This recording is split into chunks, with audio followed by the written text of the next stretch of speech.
Il y a mille et une manières dont nous cherchons à satisfaire le vide profond qui est en nous, car l'être humain est un puits vide qui a constamment besoin d'être rempli de délices.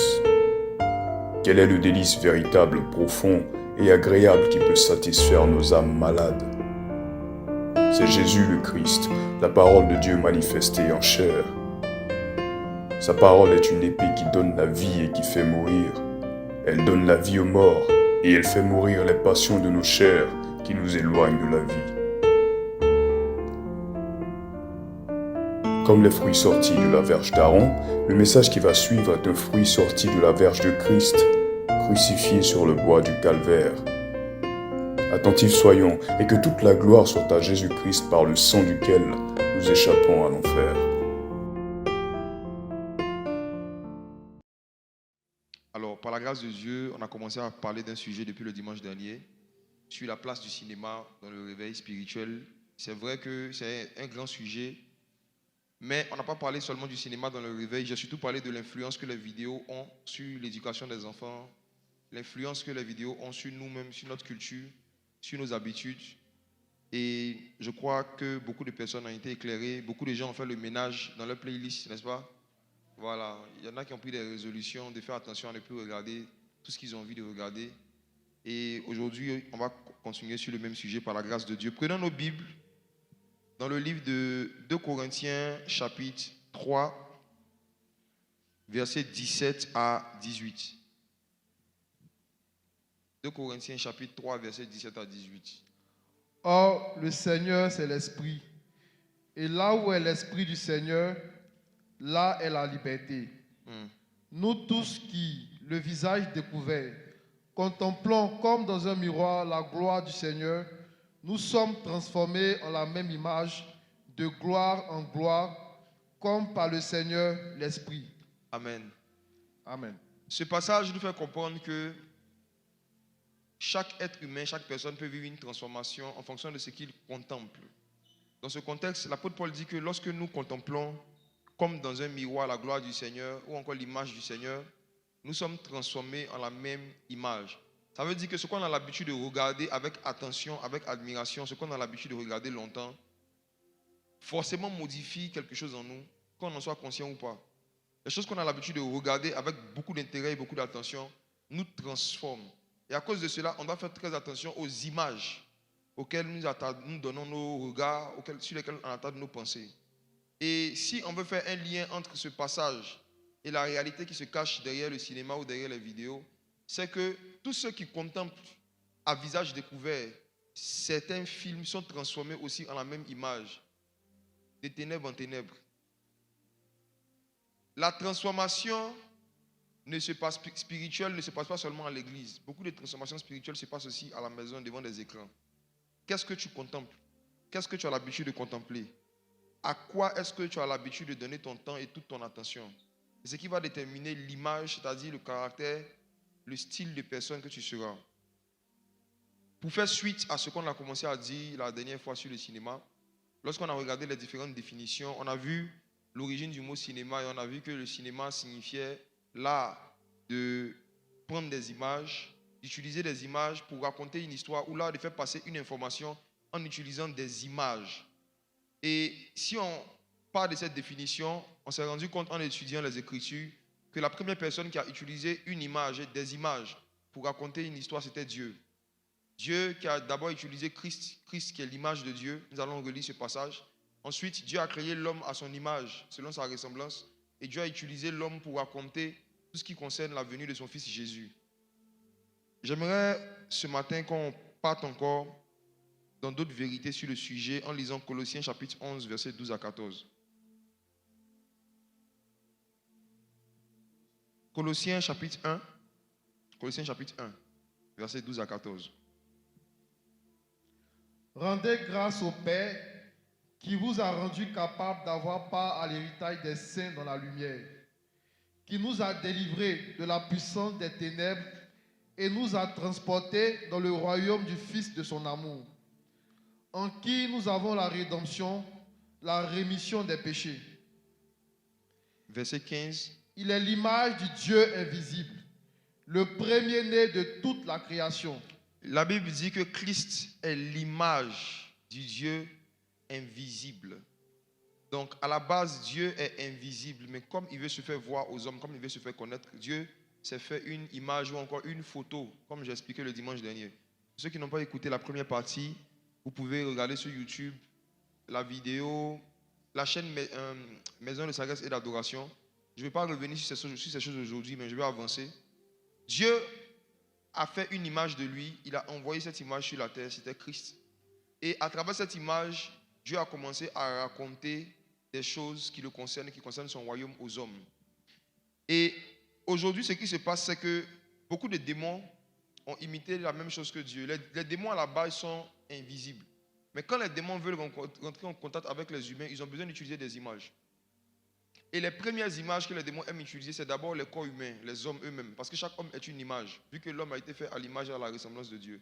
Donc quand un démon veut se manifester quelque part, quand un démon veut se faire connaître quelque part, il cherche un corps humain, il cherche une personne, il cherche une image, il utilise cette personne, et cette personne manifeste son caractère, cette personne manifeste sa volonté.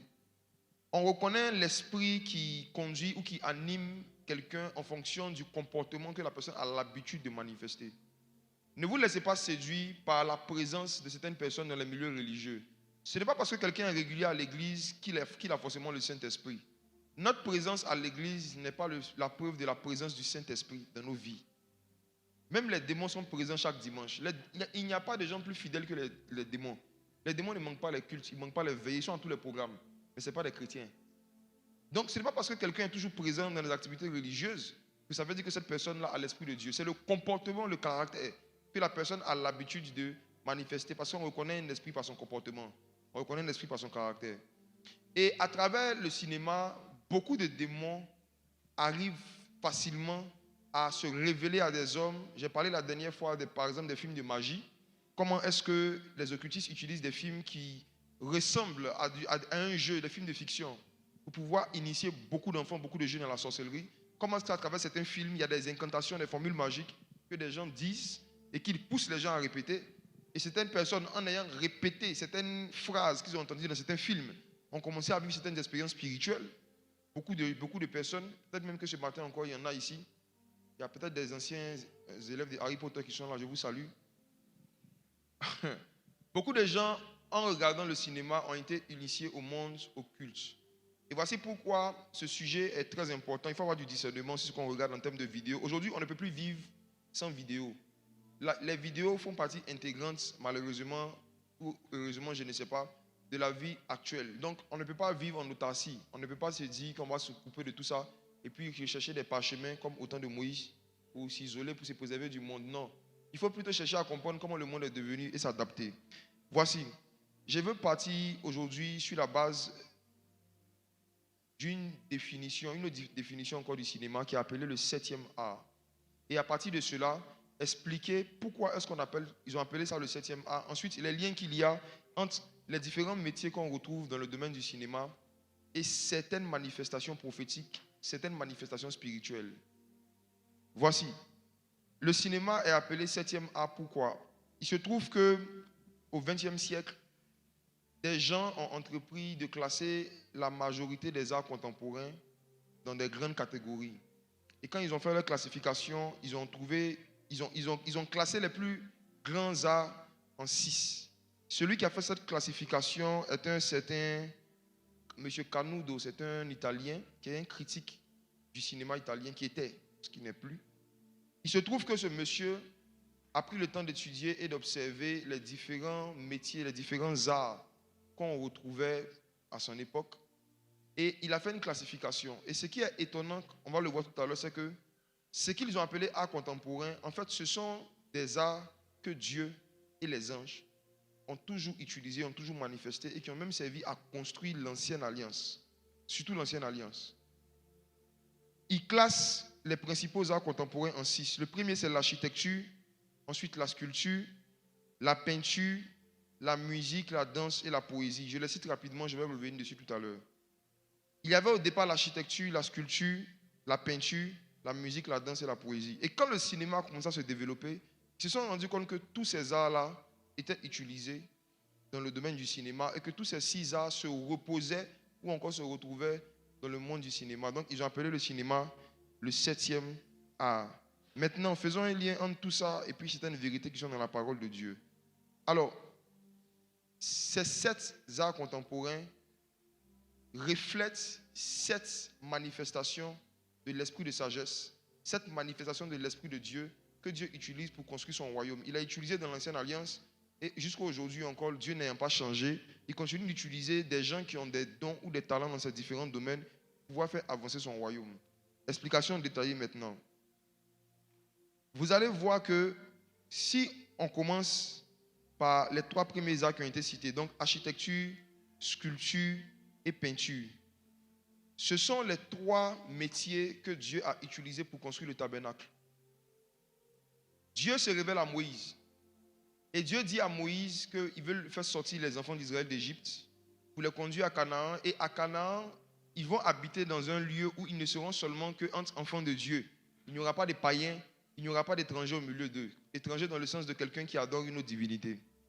Mais Dieu, dans sa sagesse, sait que les Hébreux, à l'origine, ne connaissaient qu'un seul métier, c'était l'élevage. Abraham était un suiveur de moutons. Isaac et Jacob, pareil. C'était des éleveurs. Ils avaient des brebis, des bœufs, des ânes. C'est le métier qu'ils maîtrisaient le mieux, qu'ils connaissaient le plus. Or, lorsqu'on veut bâtir un pays, on veut bâtir une nation, la première capacité qu'il faut avoir, c'est la capacité de savoir bâtir. Donc, qui parle de bâtir, parle de construire, qui parle de construire, parle d'architecture. L'architecture est le premier art, le premier métier qui était indispensable pour que les enfants de Dieu puissent avoir un lieu qui leur appartient en propre et construire un pays. Donc, Dieu, sachant que les Hébreux n'avaient pas ces qualifications, qu'est-ce qu'il fait? Il ne peut pas les prendre directement de leur métier d'éleveur et puis leur donner Canaan. Donc, Dieu les envoie d'abord en Égypte. L'Égypte, à l'époque, était la première puissance mondiale et l'Égypte, à l'époque, était le pays où on retrouvait les plus grands architectes. Jusqu'à aujourd'hui, je pense que personne n'a percé le mystère des pyramides d'Égypte. La sagesse qui a été utilisée pour construire les pyramides d'Égypte, je ne pense pas que nos grands savants aujourd'hui, nos grands chercheurs puissent plus limiter exactement. On ne sait pas. Surtout à l'époque où il n'y avait pas encore certaines technologies qu'on a aujourd'hui. Comment des gens ont pu construire des pyramides qui ont subsisté pendant des siècles? Bref, les Égyptiens, donc les Africains de l'époque, avaient de grandes connaissances dans le domaine de l'architecture. Et Dieu, dans sa sagesse, qu'est-ce qu'il fait? Il prend ses enfants, il les envoie chez ses païens, mais en captivité, en esclavage. Et le but de l'esclavage, ce n'était pas juste de les faire souffrir, mais c'était de les former pour qu'ils apprennent un art qu'on appelle l'architecture.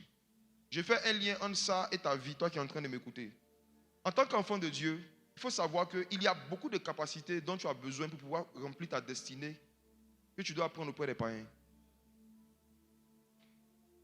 Il y a beaucoup de choses dont tu as besoin pour être heureux sur la terre, que ce n'est pas à l'église que tu vas apprendre, c'est auprès des païens.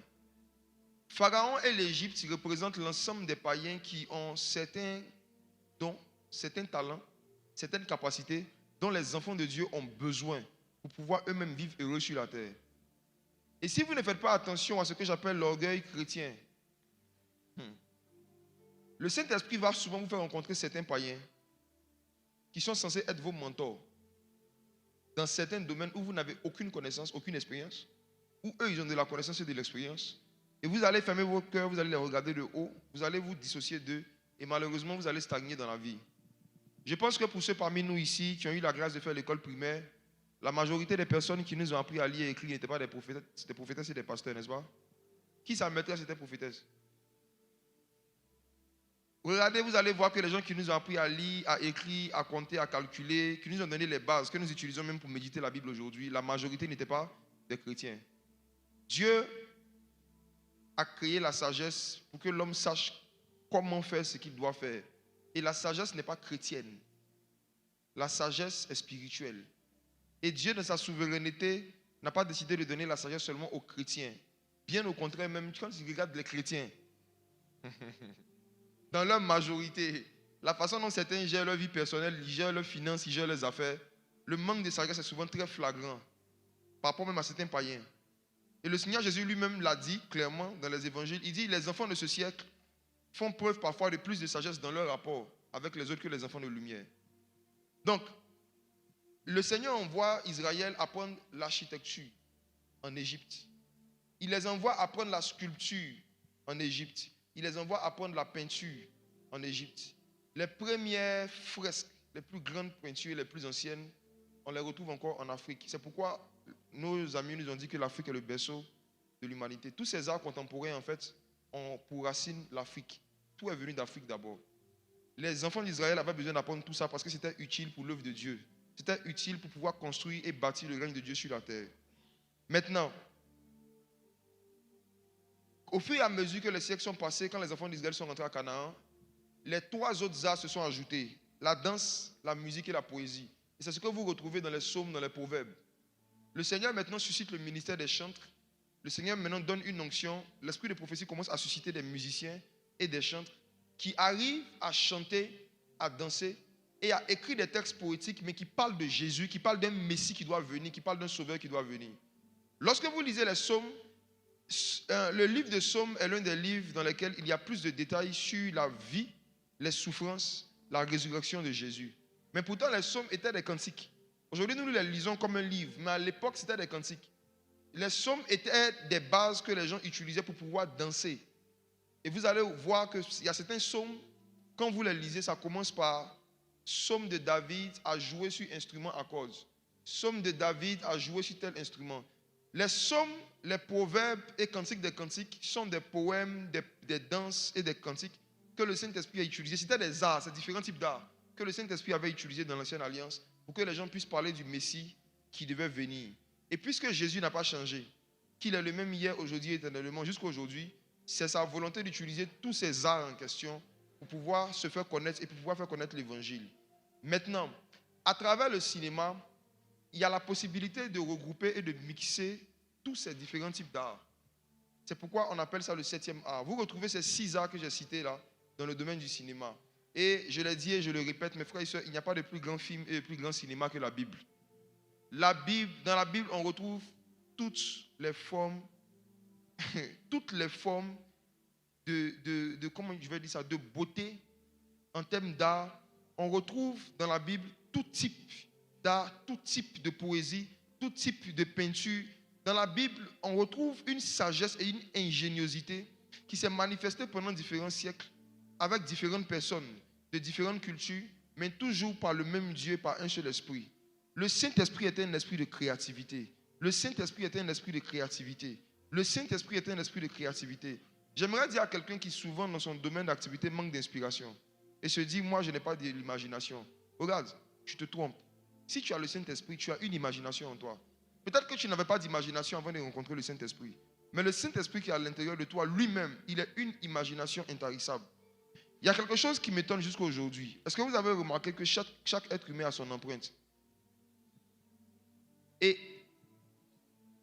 les scientifiques qui ont étudié les empreintes se sont rendus compte que malgré tous les siècles qui passent, on n'a jamais trouvé 2 personnes qui ont la même empreinte. Ça veut dire que chaque fois qu'il y a un nouvel être humain sur la terre, Dieu réfléchit et Dieu design une nouvelle empreinte. Même des jumeaux n'ont pas la même empreinte. Si je ne prends que le domaine des empreintes, imaginez-vous ce Dieu-là, sa tête. Souvent, il me dit, mais il y a quoi dans la tête de Dieu? Comment est-ce qu'on peut dessiner? Les empreintes, c'est des dessins. Je ne sais pas si vous remarquez, c'est des dessins, c'est de l'art. Hein? C'est de la peinture. Comment est-ce qu'un Dieu peut peindre des empreintes différentes pour des milliards de personnes? Actuellement, je ne sais pas on a combien d'habitants. Mais je m'imagine tous les gens qui sont nés et qui sont morts depuis Adam. Il y a combien d'êtres humains que Dieu a créés? Et à chaque fois, il s'est assis pour dessiner, pour designer une nouvelle empreinte pour chacun.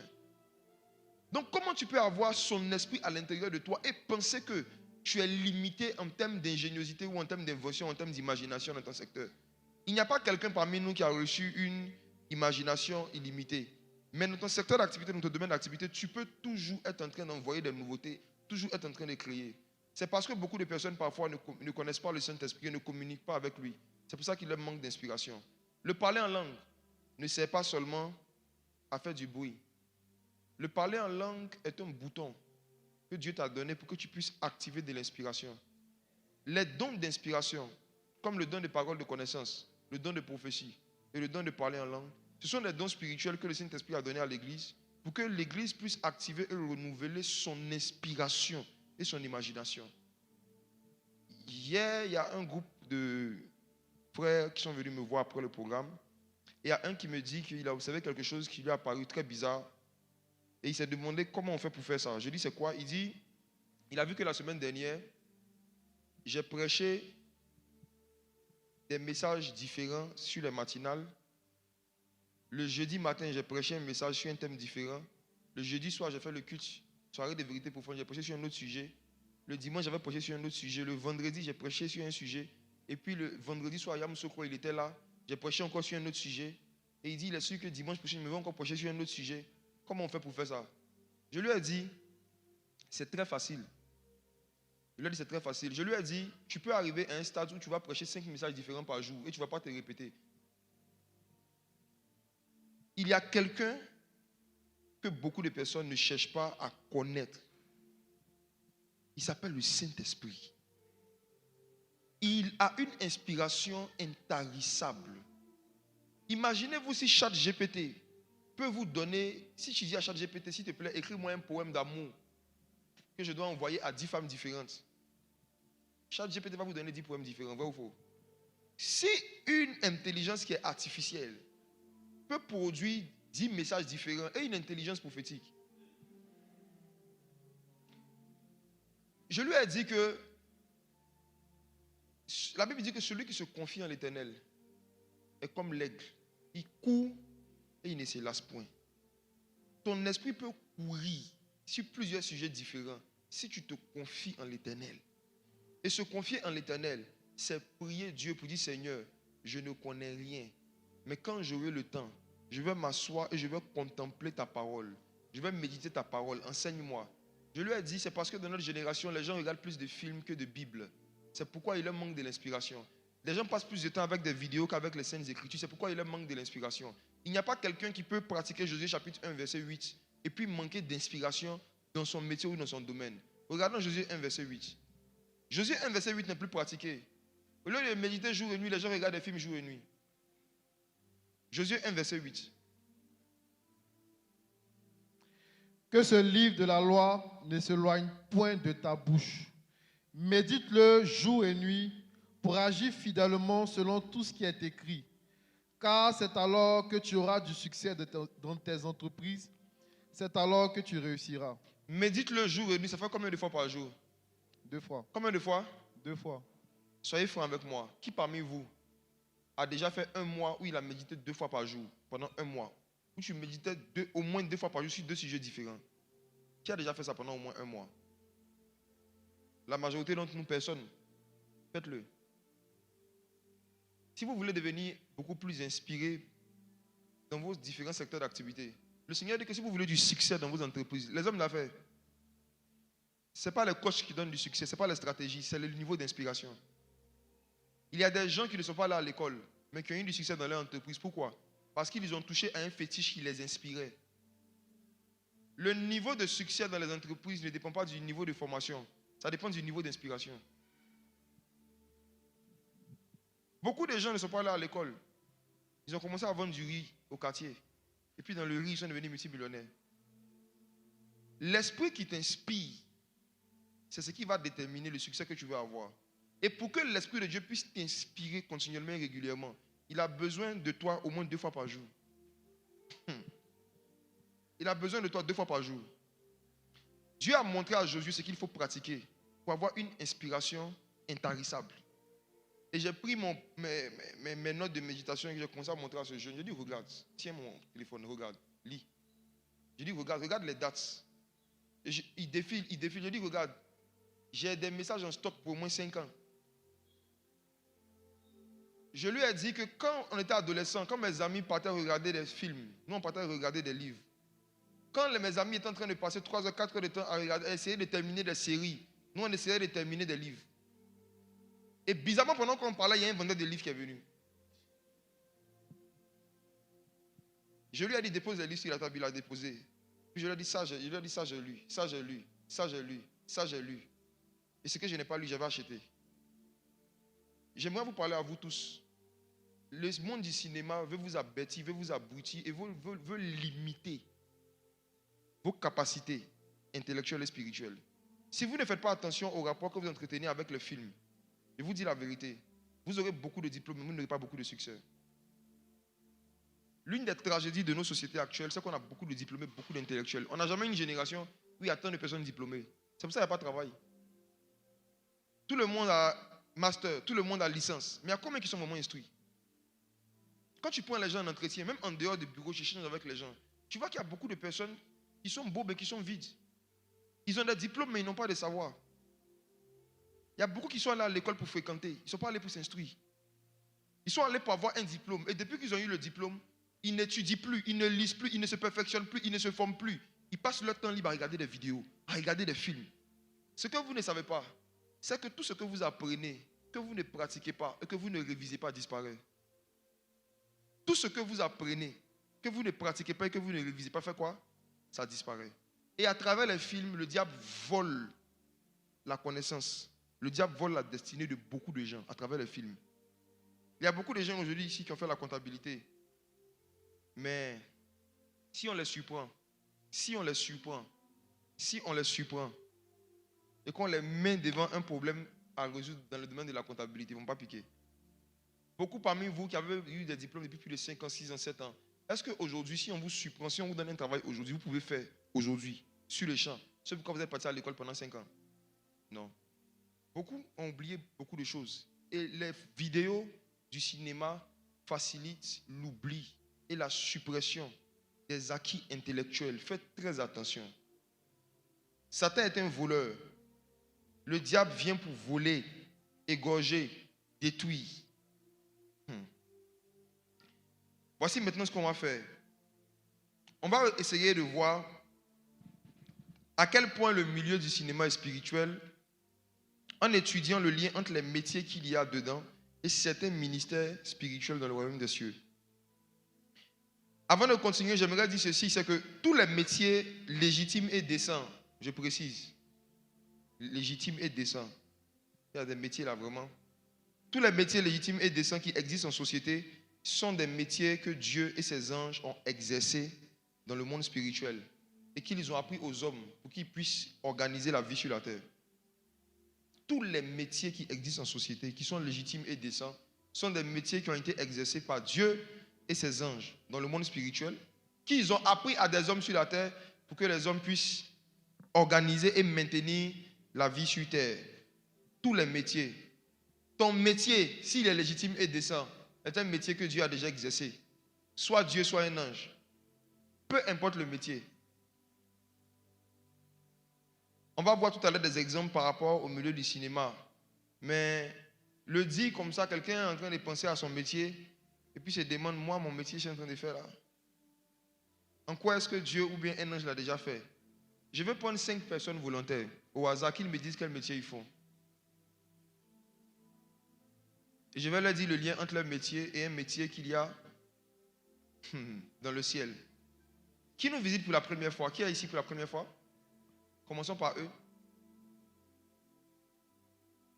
Ceux qui sont venus pour la première fois, qui veut?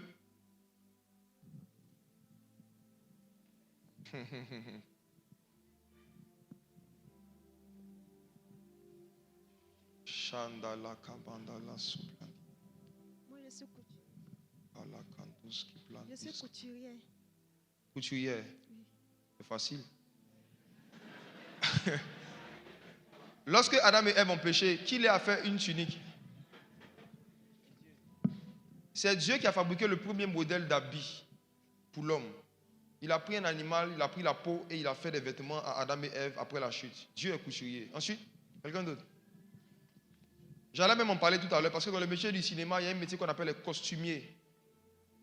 Et leur travail, justement, c'est de faire des habits qui vont avec des scènes que les gens doivent tourner.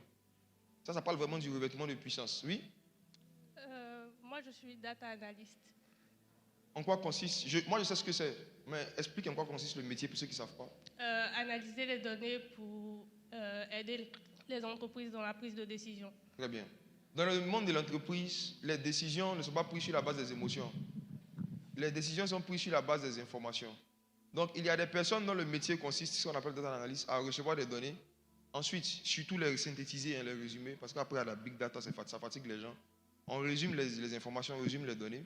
Et à partir de ces données-là, on essaie de comprendre l'origine de certains problèmes. On essaie aussi d'appréhender des problèmes qui pourraient arriver. C'est ça, non? Ça, C'est facile. C'est encore un autre métier de Dieu.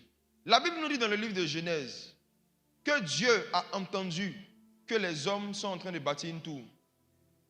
Il était au ciel et il a entendu, il a décidé de descendre pour voir la tour que les hommes bâtissaient.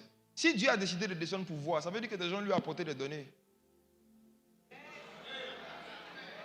Il a reçu des informations. Même par rapport à Sodome et Gomorrhe, qu'est-ce qu'il a dit à Abraham? Il dit qu'il a entendu que le péché de Sodome et Gomorrhe est en train de monter. Donc il est descendu pour voir. Il y a des anges dont le travail, ce sont des data analystes. Ils sont là, ils récupèrent des données, ils analysent les données, ils vont donner à Dieu. Et je vais en parler tout à l'heure. C'est eux qui travaillent dans le domaine du prophétique, de la parole de connaissance. Ils prennent des informations, ils récoltent des informations. Et sur la base de ces informations-là, ils donnent des choses aux hommes ou à Dieu. Et ils disent, regarde telle chose qui s'est passée. À partir de ce moment, il faut voir ce que tu dois faire.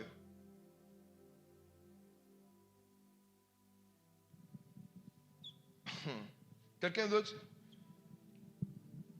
Bonjour, Padre. Bonjour. Je suis loxicienne, locksmaker. Donc, tu es coiffeuse? Non, c'est différent. C'est différent. Donc, je ne suis pas que coiffeuse, je transforme les cheveux en dreadlocks. D'accord. Ça, c'est spécialement ça. Ça, c'est le métier de Dieu. C'est ce qu'il a fait avec Samson.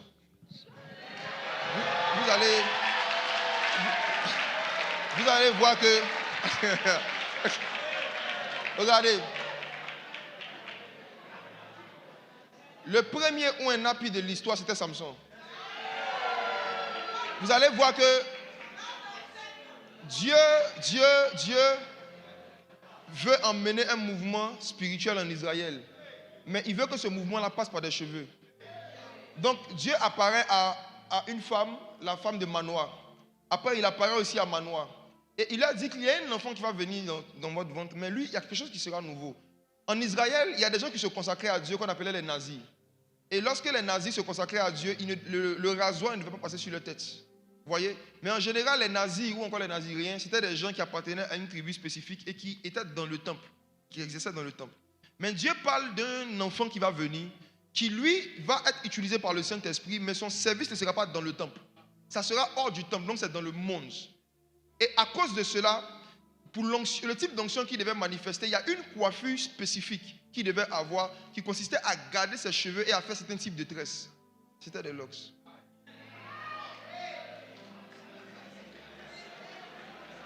Il n'y a aucun métier qui existe. Aucun métier qui existe qui n'a pas été exercé par Dieu. Je faisais la dédicace des livres à Yamoussoukro et il y a un monsieur Loxé qui est rentré avec ses cheveux naturels, qui est rentré et puis je lui ai dit, tu es de telle église? Il dit oui. Il dit, c'est pas prophétie. C'est pas une prophétie, c'est pas une parole de connaissance. Je lui ai dit, il y a un mouvement qui se passe en Côte d'Ivoire spirituel que je vois, que je lis. Et il y a une église, je ne vais pas citer forcément le nom, il y a une église. Parce que cette onction est là-bas.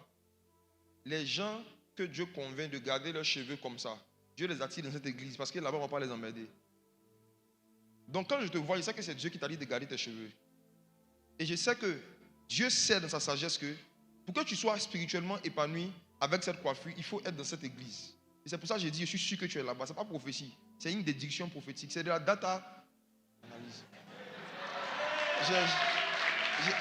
J'ai analysé certaines données, certaines informations que j'ai. Et puis j'ai tiré une conclusion. Quelqu'un d'autre?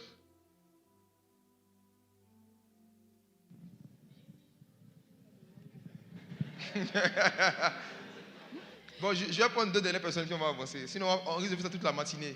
Oui. Bonjour, Padre. Bonjour. Je suis ingénieur en sciences de l'eau. Donc, disons, on utilise la puissance de l'eau pour produire de l'électricité. Waouh. Ça, c'est facile. Quand Jésus a croisé la femme samaritaine, qu'est-ce qu'il lui a dit? Je peux te donner une eau. Celui qui boit de cette eau n'aura plus jamais soif. Pourquoi? Parce que dans cette eau, il y a de la puissance, il y a de l'électricité, il y a de la vie. Et Jésus dit à la femme samaritaine que si tu savais qui est celui qui te dit donne-moi à boire, Si tu connaissais l'ingénieur en sciences d'eau qui était devant toi, toi-même tu lui aurais dit de lui donner de l'eau. Et au fur et à mesure qu'ils avançaient dans la conversation, il leur a dit que cette eau, celui qui va boire cette eau, des fleuves d'eau vive vont jaillir de son sein. Si vous étudiez le mouvement de l'eau sur la terre, regardez, les eaux qui sont dans la mer viennent d'où? Les eaux de la mer viennent d'où? L'ingénieur, donnez-lui le micro.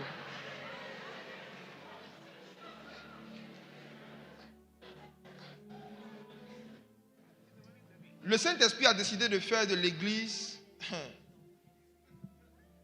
une puissance hydroélectrique. Regarde, les eaux de la mer viennent d'où? Un G. Qui a la réponse? Bon, Qui sait d'où viennent les eaux de la mer? Je sais que selon Genèse chapitre 1, c'était déjà sur la terre. Oui, non, c'est Genèse. Il parle de selon la science. Il y a quelqu'un qui a levé la main devant toi, donne le micro. D'où viennent les eaux de la mer? De sous la terre. C'est ce que tu penses, c'est ce qui est. Bon, quel est le lien entre les fleuves et la mer? Bon, tapez sur ChatGPT. C'est pas grave. Tous les courants d'eau que vous voyez sur la terre sont liés. Hein. Maintenant, le lien entre les fleuves, les lacs, les lagunes et puis la mer, c'est quoi? Personne ne sait.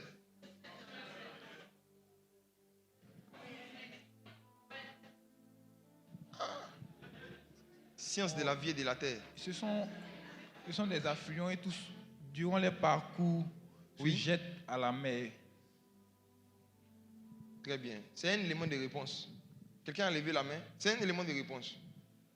Enfin, je vais vous montrer le lien entre ces réalités spirituelles et des phrases que Jésus a dit. Pourquoi Jésus dit que nous, des fleuves d'eau vive doivent être en nous et que ces fleuves-là vont couler de notre sein. Ça va couler de notre sein jusque dans la vie éternelle. Oui? Oui. Toutes les eaux se déversent de la mer. C'est-à-dire que de la mer proviennent toutes les sources d'eau. Toutes les eaux se déversent dans la mer. Oui. On est d'accord? La majorité des eaux, quand elles coulent là. Beaucoup d'entre elles vont dans la mer. Ok. Dans la Bible, la mer représente quoi? Prenez le livre d'Apocalypse.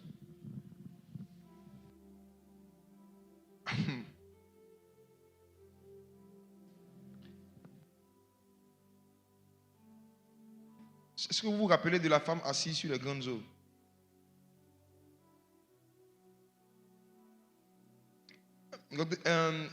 Aidez-moi à trouver la référence. Apocalypse chapitre 13, on parle de la bête. Je cherche le chapitre exact où on parle de la femme, la grande prostituée. Apocalypse 17. Ok. Est-ce qu'on peut lire ça?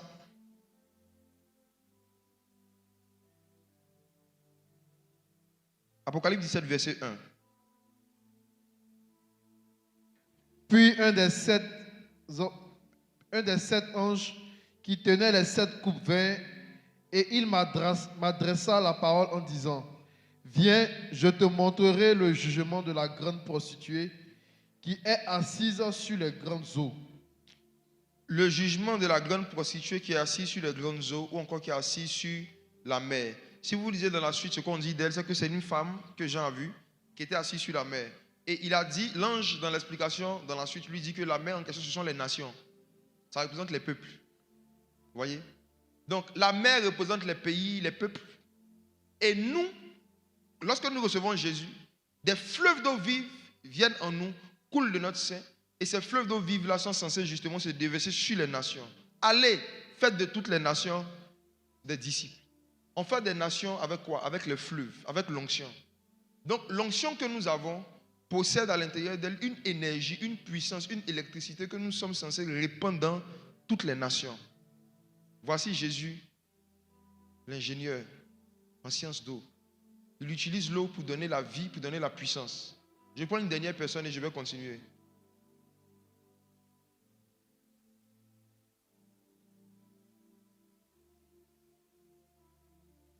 Bonjour, padre. Bonjour. Moi, je suis mécanicien. Mécanicien, c'est facile. Le travail des mécaniciens, attention, tu sais, il serait bien de définir ce que c'est, parce que beaucoup de gens ici, à Abidjan, quand on dit mécanicien, ils pensent à un petit garçon sale avec jean noir qui bricole des voitures. Le mécanicien, c'est qui? Bon, je suis technicien mécatronique et automobile. Donc tout ce qui est équipement motorisé, moteur à combustion, je fais la maintenance et la réparation de ces équipements-là. Très bien. Dans le corps humain, quel est le moteur de l'homme?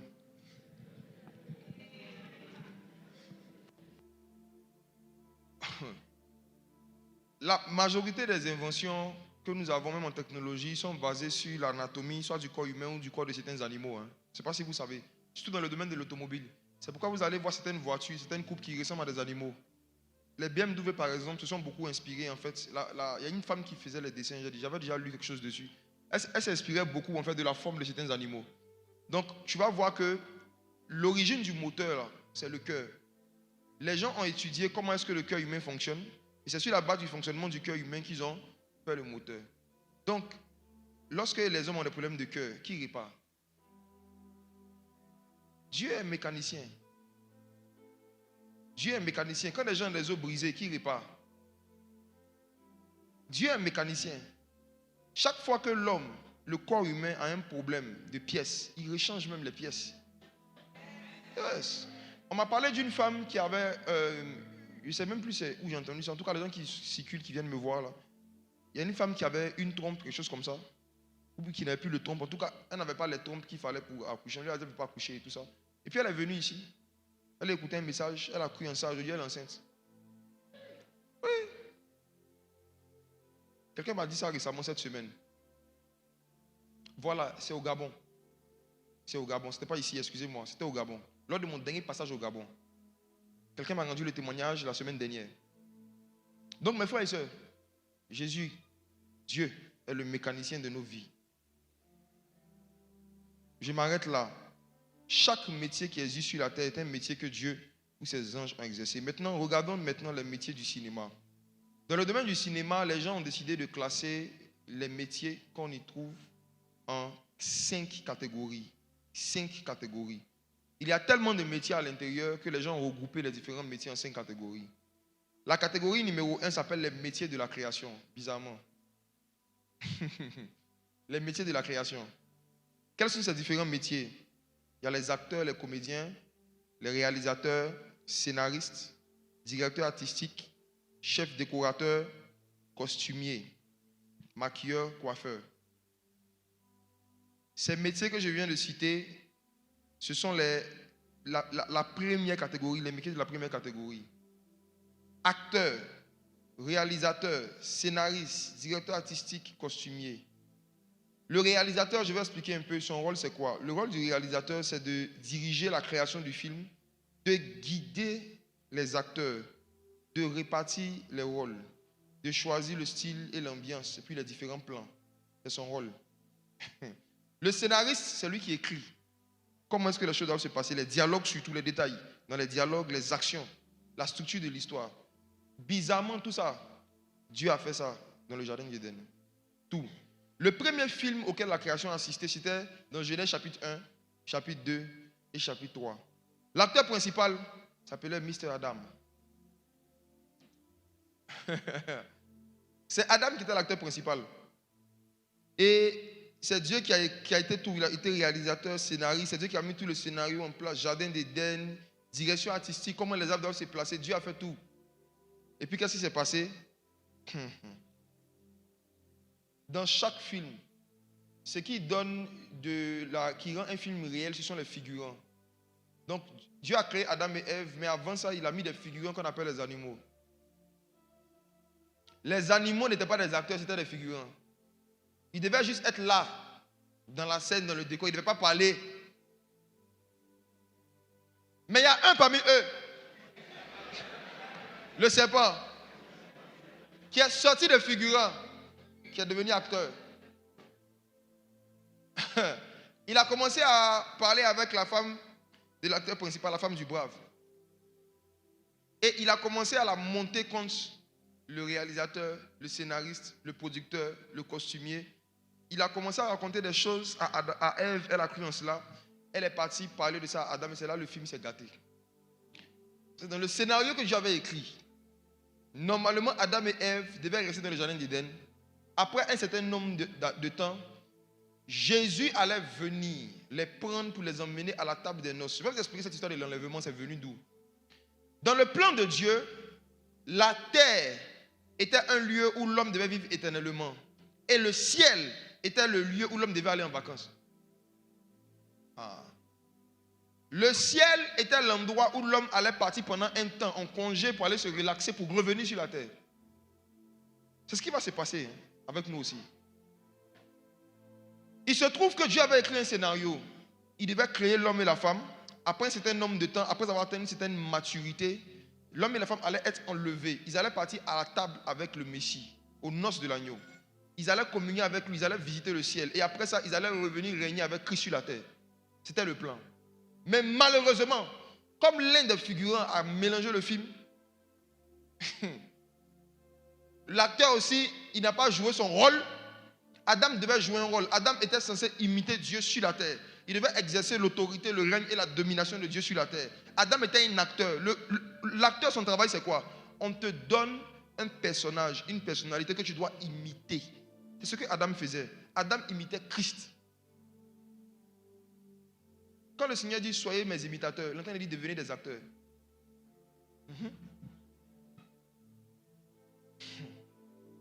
Comme le péché est rentré dans le monde et que le scénariste, le réalisateur s'est mis en colère, il a arrêté le film.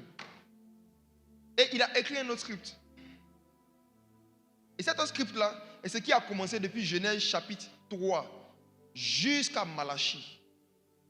C'est-à-dire qu'il fallait maintenant remettre toute la création, il fallait refaire tout le décor et remettre les acteurs maintenant dans un nouveau script qui va leur permettre à la fin de pouvoir rentrer dans le plan initial, c'est-à-dire être enlevés, aller visiter le ciel, ensuite revenir sur la terre, régner avec Christ. Donc il y a eu comme une pause dans l'histoire de la création à cause de la chute de l'homme. Et dans cette pause-là, Dieu maintenant devait envoyer un nouvel acteur principal qui, lui, allait respecter le script à la lettre. C'est pourquoi Jésus disait à chaque fois quand il est venu sur la terre, je ne fais que ce qui est écrit de moi. Je ne fais que ce qui est écrit de moi. Parce que les prophètes de l'ancienne alliance ont écrit des scripts où le Messie devait naître, où il devait grandir, où il devait aller exercer son ministère, le nombre de pièces d'argent auxquelles on devait le livrer, comment est-ce qu'il devait mourir, combien de jours il devait faire dans le tombeau, combien de jours après il devait ressusciter, le nombre de temps qu'il devait passer avant que le Saint-Esprit ne vienne. Tout avait été écrit à l'avance. Le film était clair. Et le dernier Adam, qui est Jésus, lui, lorsqu'il est venu, il a respecté à la lettre le script qui avait été écrit par le Père. Et à cause de lui aujourd'hui, la promesse de l'enlèvement, la promesse d'être enlevé pour aller visiter le ciel et revenir régner sur la terre est revenue en vigueur. Le dernier Adam. Donc, c'est pourquoi vous allez voir que le monde du cinéma même, qu'est-ce qui le rend attrayant pour l'homme? Qu'est-ce qui fait que le monde du cinéma est séduisant? C'est que c'est tiré d'histoires vraies. Les films qui touchent le plus, c'est les films qui sont tirés d'histoires vraies. Donc, ça veut dire qu'en soit, la vie même est un film. Et c'est certaines histoires de la vie de certaines personnes qui sont traduites dans le milieu du cinéma. Donc, regardez. Malheureusement, il y a certaines personnes qui sont nées dans des familles où c'est les sorciers qui ont écrit leur script. Malheureusement, les gens sont dans des familles où les parents ont adoré des divinités et ces divinités-là ont tracé la vie de chaque personne. Ils ont dit comment est-ce que, à quoi doit ressembler la vie des filles de la famille, à quoi doit ressembler la vie des enfants de la famille. Et je vous assure, beaucoup de personnes sont en train de subir des scripts démoniaques. La vie qu'ils sont en train de mener là, ce n'est pas une vie qu'ils ont choisie ni qu'ils veulent. C'est une vie que des démons leur ont imposée. Les démons ne font rien qu'ils n'ont pas écrit. Satan imite Dieu. Il ne fait rien qu'il n'a pas écrit. Satan ne fait rien qu'il n'a pas écrit. Tout ce que vous vivez de mauvais et de dramatique est écrit d'abord avant d'être exécuté sur la terre. Il y a toujours un script quelque part. Et c'est pour ça que j'aime beaucoup l'onction prophétique. Surtout avec ce que nous avons vécu à la veille de Yamsoko. Non, j'aime l'onction prophétique. Parce que si l'esprit de prophétie n'était pas là, si l'onction prophétique n'est pas là, on ne pourra pas avoir accès à certaines données, à certaines informations qui viennent des démons. Et les démons vont continuer à faire souffrir les gens. Une scène qui m'a marqué avant-hier, j'étais en train d'enseigner sur la parole de connaissance et j'ai dit je vais donner un exemple. Et dans cette histoire d'exemple, qu'est-ce qui s'est passé?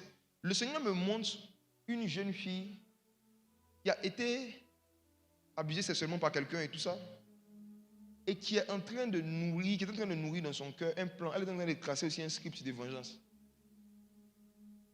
Et elle est assise dans la foule tranquillement. Et maintenant, moi, le Seigneur me montre ce que les démons sont en train de dire qu'ils vont faire avec la rage que la petite avait dans son cœur. Donc, j'en parle comme ça. Et quand je commence à en parler, je vois encore que les esprits en question, comme ils voient qu'ils sont dévoilés, ils voulaient prendre la jeune fille maintenant, la faire fuir du terrain, la faire sortir du terrain. Donc, je décris tout ça, je dis tout ça, et puis paf, la scène se passe, on voit quelqu'un là-bas qui commence à courir. Et j'ai dit aux gens, ne la filmez pas. J'imagine si le Saint-Esprit n'avait pas révélé ce script démoniaque, combien de mal cette jeune fille allait faire à combien de garçons. Sa vengeance, ça c'était sur les jeunes étudiants de Yamoussoukro.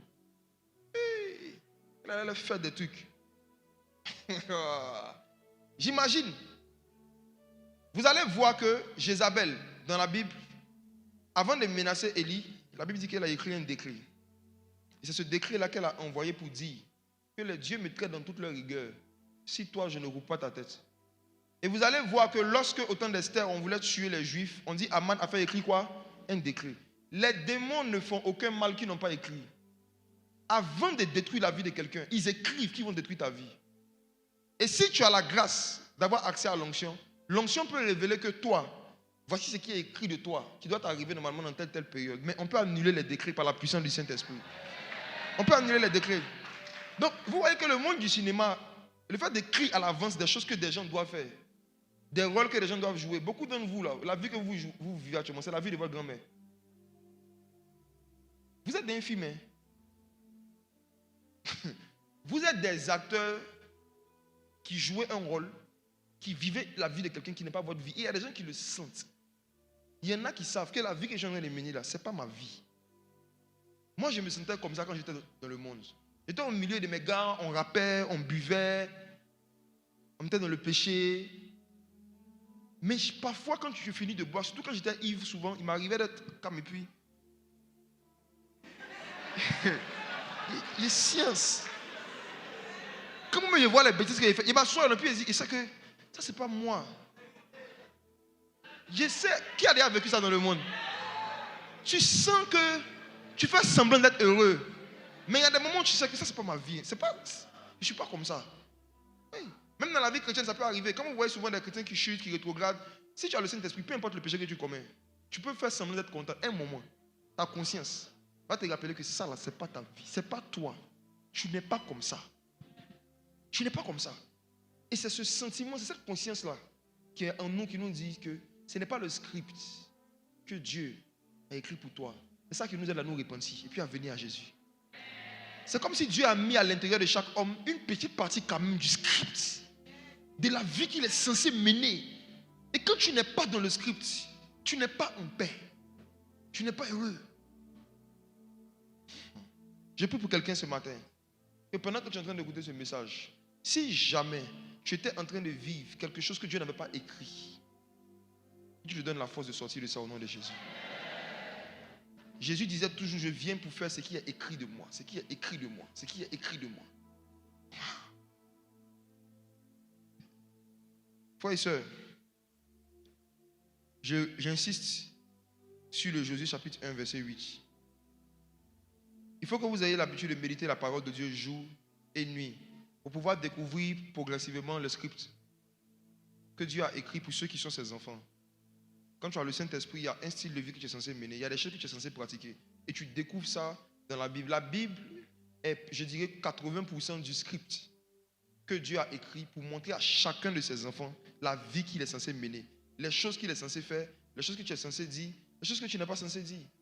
Il y a des gens qui n'avaient jamais lu Matthieu chapitre 5 où Jésus dit là-bas que celui qui dit imbécile à son frère mérite d'être condamné. Il y en a qui n'avaient jamais lu ce verset, mais qui étaient convertis et qui continuaient d'insulter les gens imbéciles. Et puis pendant un séminaire que j'ai fait, j'ai cité le verset et j'ai vu les pages TikTok qui republient mes vidéos. Il y a une page qui avait publié et quelqu'un a dit en commentaire, donc imbécile c'est péché. Non, ils ne savaient pas. Pourquoi ils ne savaient pas? Parce qu'ils n'avaient pas lu le script. S'il lisait sa Bible, il allait voir que Jésus a dit qu'on ne dit pas ça, que c'est un péché grave. Jésus dit, celui qui dit à son frère qu'il est bête, il sera emmené en enfer. C'est écrit comme ça. Il y en a qui ne savent pas. Ils continuent d'insulter les gens bêtes quand ils sont énervés. Les gens vont aller en enfer facilement, sans information. Moins vous allez lire la Bible, moins vous allez méditer la parole de Dieu, plus vous allez faire des choses contraires à ce qui est écrit. Et donc vous sortez du plan de Dieu, vous sortez des scénarios de Dieu, et vous vous retrouvez dans les scénarios démoniaques. Deuxième catégorie de métiers dans le monde du cinéma, ce sont les métiers de la technique. Et c'est là que je vais beaucoup parler des esprits de prophétie. Dans les métiers de la technique, c'est une catégorie dans le milieu du cinéma où on retrouve différents métiers que sont d'abord directeurs de la photographie. Donc la personne qui est chargée d'emmener la lumière, de gérer le cadrage. Il y a les cadreurs, ingénieurs de son. Il y a le preneur de son qui est différent de l'ingénieur de son. Et puis il y a le monteur. Suivez cette partie, ça sera très intéressant. La deuxième catégorie de métiers qu'on trouve dans le domaine du cinéma, on appelle ça les métiers de la technique. Directeur de la photographie, le cadreur. C'est lui qui tient la caméra et puis qui fait les plans. Donc, vous allez voir que dans une vidéo, par exemple, même là, vous êtes ceux qui nous écoutent en direct, vous ne voyez pas toute la salle. On est d'accord? Ceux qui sont en train de nous regarder sur YouTube et Facebook, on est en direct, n'est-ce pas? Ils ne voient pas toute la salle. Ils ne voient que ce que le cadreur veut leur montrer. Ils ne voient pas toute la salle. C'est vrai qu'il y a toute la salle, mais ce n'est pas toute la salle qu'on voit. On voit seulement une partie. Et c'est en cela que l'apôtre Paul dit, nous prophétisons en partie. En d'autres termes, nous sommes des cadreurs.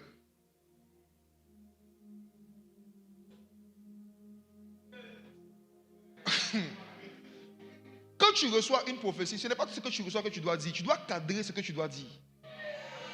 Quand tu as une vision, ce n'est pas tout ce que tu vois que tu dois dire. Tu dois cadrer ce que tu vas dire. Ce n'est pas tout ce qu'on voit qu'on dit. Il y a des prophètes qui sont des mauvais cadreurs. Tout ce qu'ils voient, ils parlent de ça.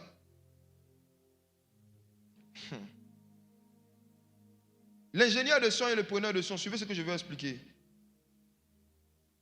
L'ingénieur de son, son rôle, c'est de capter, c'est de prendre les sons qui ont été captés sur le plateau et puis ensuite placer derrière chaque image, en bas de chaque image, les sons qui correspondent à l'image en question. Maintenant, ils sont différents de ceux qu'on appelle le preneur de son ou encore le perchiste. En général, si vous avez déjà vu des vidéos de tournage, vous allez voir un gars qui a un long... Il y a un homme bâton comme ça, avec un micro au bout et puis une main comme ça. Vous avez déjà vu ça? Ok. Tout ça, ce sont les métiers de certains anges. Suivez ce que je vais expliquer. Lisons 2 Rois chapitre 7, versets 1 à 9.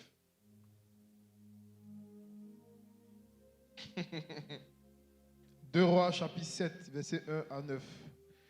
Élisée dit, écoutez la parole de l'Éternel.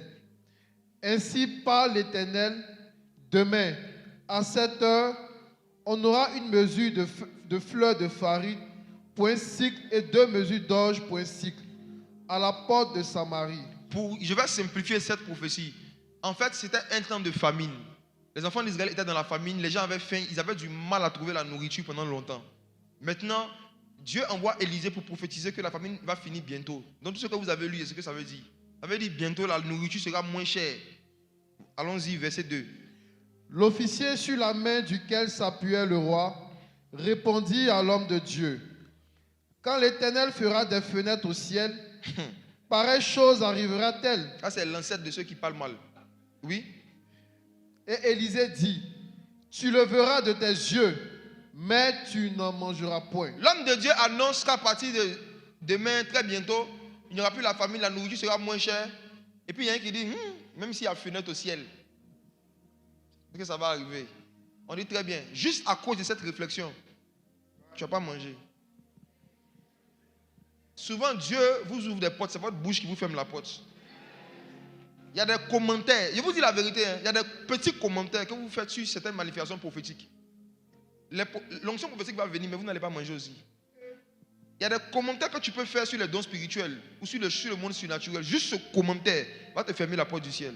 Parce qu'il y a un gars, peut-être que pour lui, il rigolait. Il dit, même quand il y aura des fenêtres au ciel, est-ce que ça va se faire? On dit, toi, à cause de ce que tu viens de dire, tu vas voir comment tu vas finir. Verset 3. Il y avait à l'entrée de la porte 4 lépreux. Dis avec moi 4 lépreux. Oui. Qui se disent l'un à l'autre. Quoi? Resterons-nous ici jusqu'à ce que nous mourions? Permettez-moi d'expliquer quelque chose. En Israël, Dieu avait donné une loi pour dire que lorsque les gens ont la lèpre, ils n'ont pas le droit d'être à l'intérieur du temple, ni au milieu du peuple de Dieu. Quand les gens avaient la lèpre, on les mettait dehors. C'est comme si, de façon très simple, Dieu avait donné une loi pour dire que si tu es dans la même maison, que même c'est ton propre enfant, une fois qu'il a la lèpre, il sort. Il habite dans la rue. Parce que la lèpre était considérée comme quelque chose de très grave, de très sale et qui pouvait être détruit facilement. Donc les lépreux devaient être rejetés jusqu'à ce qu'ils guérissent. Parce que la lèpre était considérée parfois comme un jugement de Dieu, comme une malédiction visible que Dieu a mis sur quelqu'un. Si tu as la lèpre, on considère que Dieu t'a maudit. Donc si Dieu t'a maudit, quand on habite avec toi, on risque d'être maudit, d'être contaminé. Donc du coup, il y avait 4 lépreux, donc 4 personnes qui étaient vues comme des gens maudits, comme des rejetés, qui avaient été mis à l'extérieur, ils étaient dehors. Maintenant, imaginez-vous, il y a des gens, ils sont dans la famine, et puis ils sont lépreux encore. Et ils ont faim et puis ils ont lèpre. Un moment, ils se sont assis et puis ils ont dit, les gars, on va rester jusqu'à ce qu'on meurt. Regardez ce qu'ils ont fait. Verset 4. Si nous songeons à entrer dans la ville, la famine est dans la ville. Et nous y mourrons. Si on rentre dans la ville, on va mourir de famine. Oui. Et si nous restons ici, nous mourrons également. C'est-à-dire, on doit choisir 2 morts. Allons-nous jeter dans le camp des Syriens? Si nous laissent vivre, nous vivrons. Et si nous font mourir, nous mourrons. C'est la 3e mort. C'est-à-dire qu'eux là, ils étaient morts même de partout. Dans le film là, dans le scénario, ils étaient morts de partout. S'ils restent dans la ville, ils vont mourir de famine. S'ils restent dehors, ils vont mourir. Maintenant, ils disent, on va essayer une 3e mort. Allons-nous jeter dans le camp des Syriens? Si nous ont tués, c'est ça. Regardez la suite. Regardez le film. Hein. Le verset 5. Il y a le film dans la Bible. Allons-y. Il partit donc au crépuscule. Oui. Pour se rendre au camp des Syriens. Et lorsqu'il fut arrivé à l'entrée du camp des Syriens, voici, il n'y avait personne. Pourquoi? Le Seigneur avait fait entendre dans le camp des Syriens un bruit de chars et un bruit de chevaux, le bruit d'une grande armée, et ils s'étaient dit l'un à l'autre, voici, le roi d'Israël a pris à sa solde contre nous les rois des Hétiens et les rois des Égyptiens pour nous venir nous attaquer. Verset 7. Et ils se levèrent et ils prirent la fuite au crépuscule, abandonnant leurs tentes, leurs chevaux et leurs ânes. Le camp tel qu'il était, et ils s'enfuirent pour sauver leur vie. Voici ce qui s'est passé.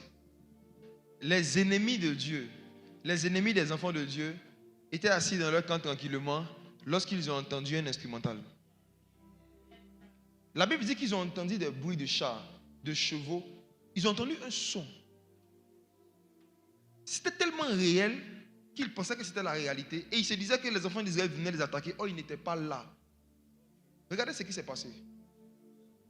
Quand les enfants d'Israël partaient en guerre, il y avait des anges que Dieu plaçait pour enregistrer le son des bruits de chevaux et des bruits de chars.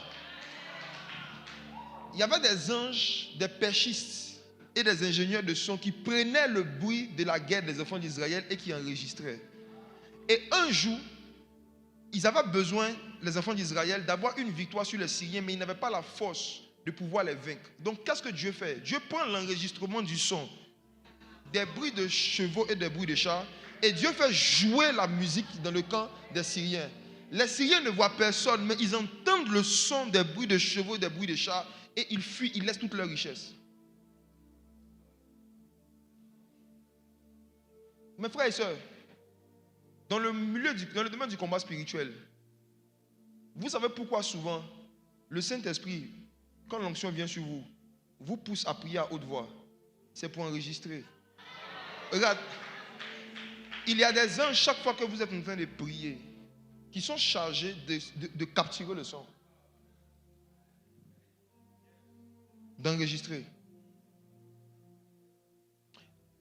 Et quand certains sorciers seront en train de faire des réunions contre vous, ils vont juste venir jouer.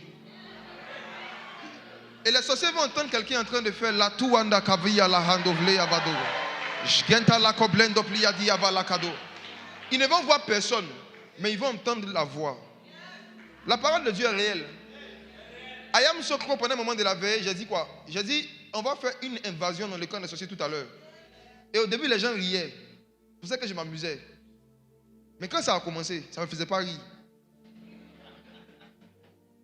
Quand vous voyez un service prophétique, vous voyez une seule personne en train de prophétiser. Mais je vous assure, c'est différents types de métiers. C'est des ingénieurs de son, des perchistes, des cadreurs qui sont ensemble.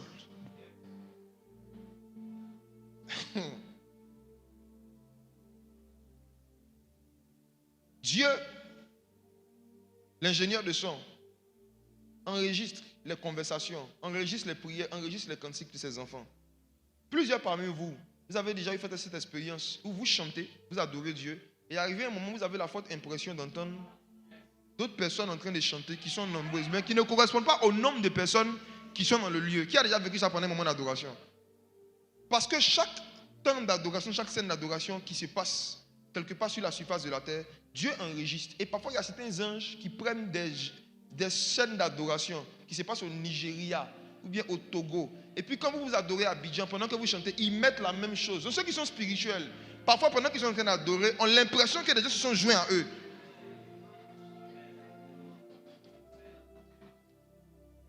Les songes viennent d'où?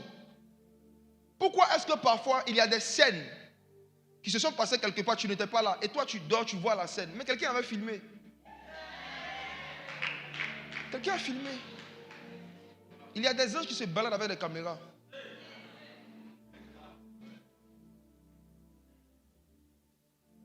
S'il n'y avait pas quelqu'un qui enregistrait les scènes réelles, comment est-ce que dans le prophétique on arrive à voir ça?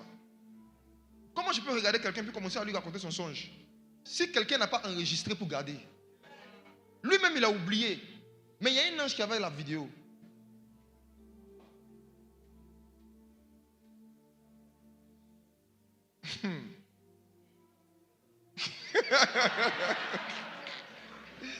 Non, le premier culte, c'est le culte de la sagesse.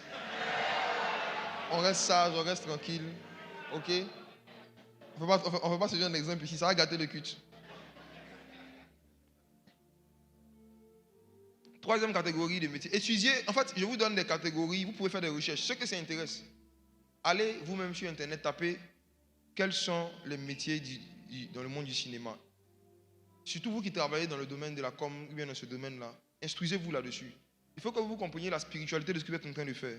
Mais de la même façon, excusez-moi, je vais vous dire aussi que les films païens, beaucoup parmi eux, malheureusement, c'est des reproductions aussi du monde spirituel démoniaque. C'est des scènes spirituelles démoniaques que des démons aussi ont enregistrées, qu'ils ont capturées, qu'ils ont révélées à certains réalisateurs et qu'ils ont pris, qu'ils ont retranscrit. Les films de fiction, là, je vous assure, c'est beaucoup de manifestations du monde spirituel démoniaque. Écoutez-moi, il y a des créatures que les gens dessinent. Il y a des créatures que les gens reproduisent dans les films là. Leurs histoires de Avatar et tout là. Vous pensez vraiment que ça sort de nulle part? Toutes ces créatures que vous voyez existent dans le monde spirituel. C'est les formes et les images des démons. C'est comme ça que beaucoup de démons sont. C'est comme ça que les démons sont. C'est comme ça que les démons sont. L'homme ne peut pas emmener à l'existence ce qui n'existe pas. Le seul qui peut amener à l'existence ce qui n'existe pas, c'est Dieu. Donc si vous voyez que l'homme a pu emmener quelque chose à l'existence, c'est que ça existe. Toutes les créatures que vous voyez dans les films bizarres, les films d'horreur, les films de fiction, ça existe, tout existe, tout existe. Mais Dieu, dans son amour pour nous, met le rideau. Je vous dis la vérité, beaucoup de gens sont devenus fous parce qu'ils ont vu des démons.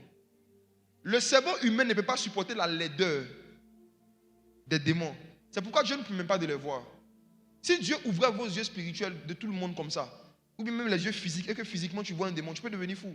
Je me rappelle de quelqu'un que j'ai connu qui priait. Je me rappelle très bien de cette histoire. Elle priait. C'était quelqu'un que je connais personnellement. Elle était en train de prier. Et elle dit qu'elle a fini de prier, elle sortait de la cuisine, elle a ouvert les yeux. Elle a vu un être petit de taille qui a ses deux pieds qui sont tournés en arrière. C'est-à-dire il est devant elle, non? Mais ses deux pieds sont tournés en arrière et il a un œil sur son front. Et puis il est musclé. Puis il est poilu. Tu vois, quand tu imagines la scène, ça te fait rire, non? Mais si tu l'avais vu, tu n'allais pas rire. Ça ne va pas te faire rire. Elle est devenue folle pendant quelques heures. Oui. Enfin, pendant quelques heures, elle délirait. Je jure, moi j'étais avec elle. Je ne savais pas pourquoi elle délirait. Et j'étais effrayé, j'étais petit. Et après, et puis j'étais païen. C'est après qu'elle est revenue à elle. Parce qu'elle parlait, elle dit, il fait quoi ici, il fait quoi ici. Puis elle a commencé à raconter des trucs. C'est le soir maintenant, quand elle a eu son sens. Elle me dit que elle était en train de prier. Elle avait prié en langue pendant longtemps. Et quand elle est sortie, elle a vu physiquement, pas d'une vision, physiquement, cette tête que j'ai décrite. Et ça l'avait tellement choqué, tellement fait peur. Elle dit que pendant quelques heures, c'était comme si elle n'était plus dans le monde physique. Et elle dit, je lui ai dit, parce qu'elle dit, elle priait pour voir les démons en fait. Oui. Ils sont ici. Ils sont ici. Parmi nous, il y a deux groupes. Hein. Il y a ceux qui prient pour voir Jésus. Et puis il y a des gens ici, leur rêve là, c'est de voir un démon. Il y a des gens ici, c'est leur rêve qui est là, c'est de voir un démon. Elle avait prié pour ça, pour dire Seigneur, ouvre mes yeux, je veux voir les diables, je veux voir les démons, ils sont comment?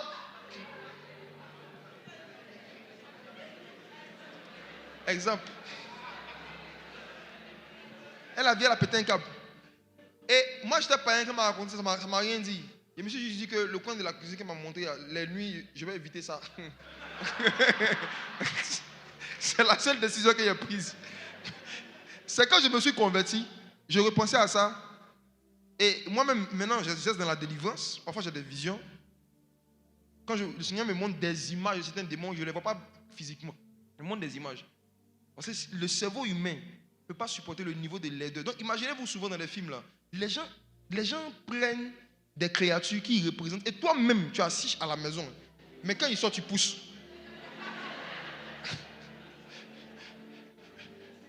Imagine-toi juste des représentations que les hommes essaient de représenter. Les gens voient, les gens poussent. Et c'est comme ça que je vous dis que beaucoup de gens prennent des démons, ils prennent des esprits.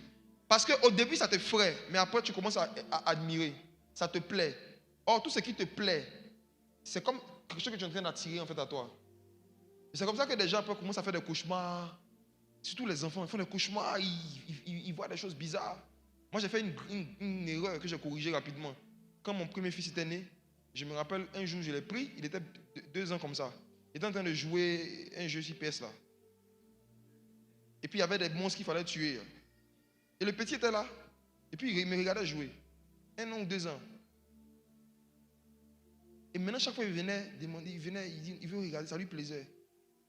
Quand il a commencé à parler un peu, j'ai développé une culture avec eux, c'est de leur demander chaque matin, tu as fait quel rêve? Tu as fait quel rêve? Tu as fait quel rêve? Pour contrôler un peu ce qui se passe dans leurs songes. Et le petit, chaque fois, venait décrire, ah, il y a telle chose qui m'a effrayé.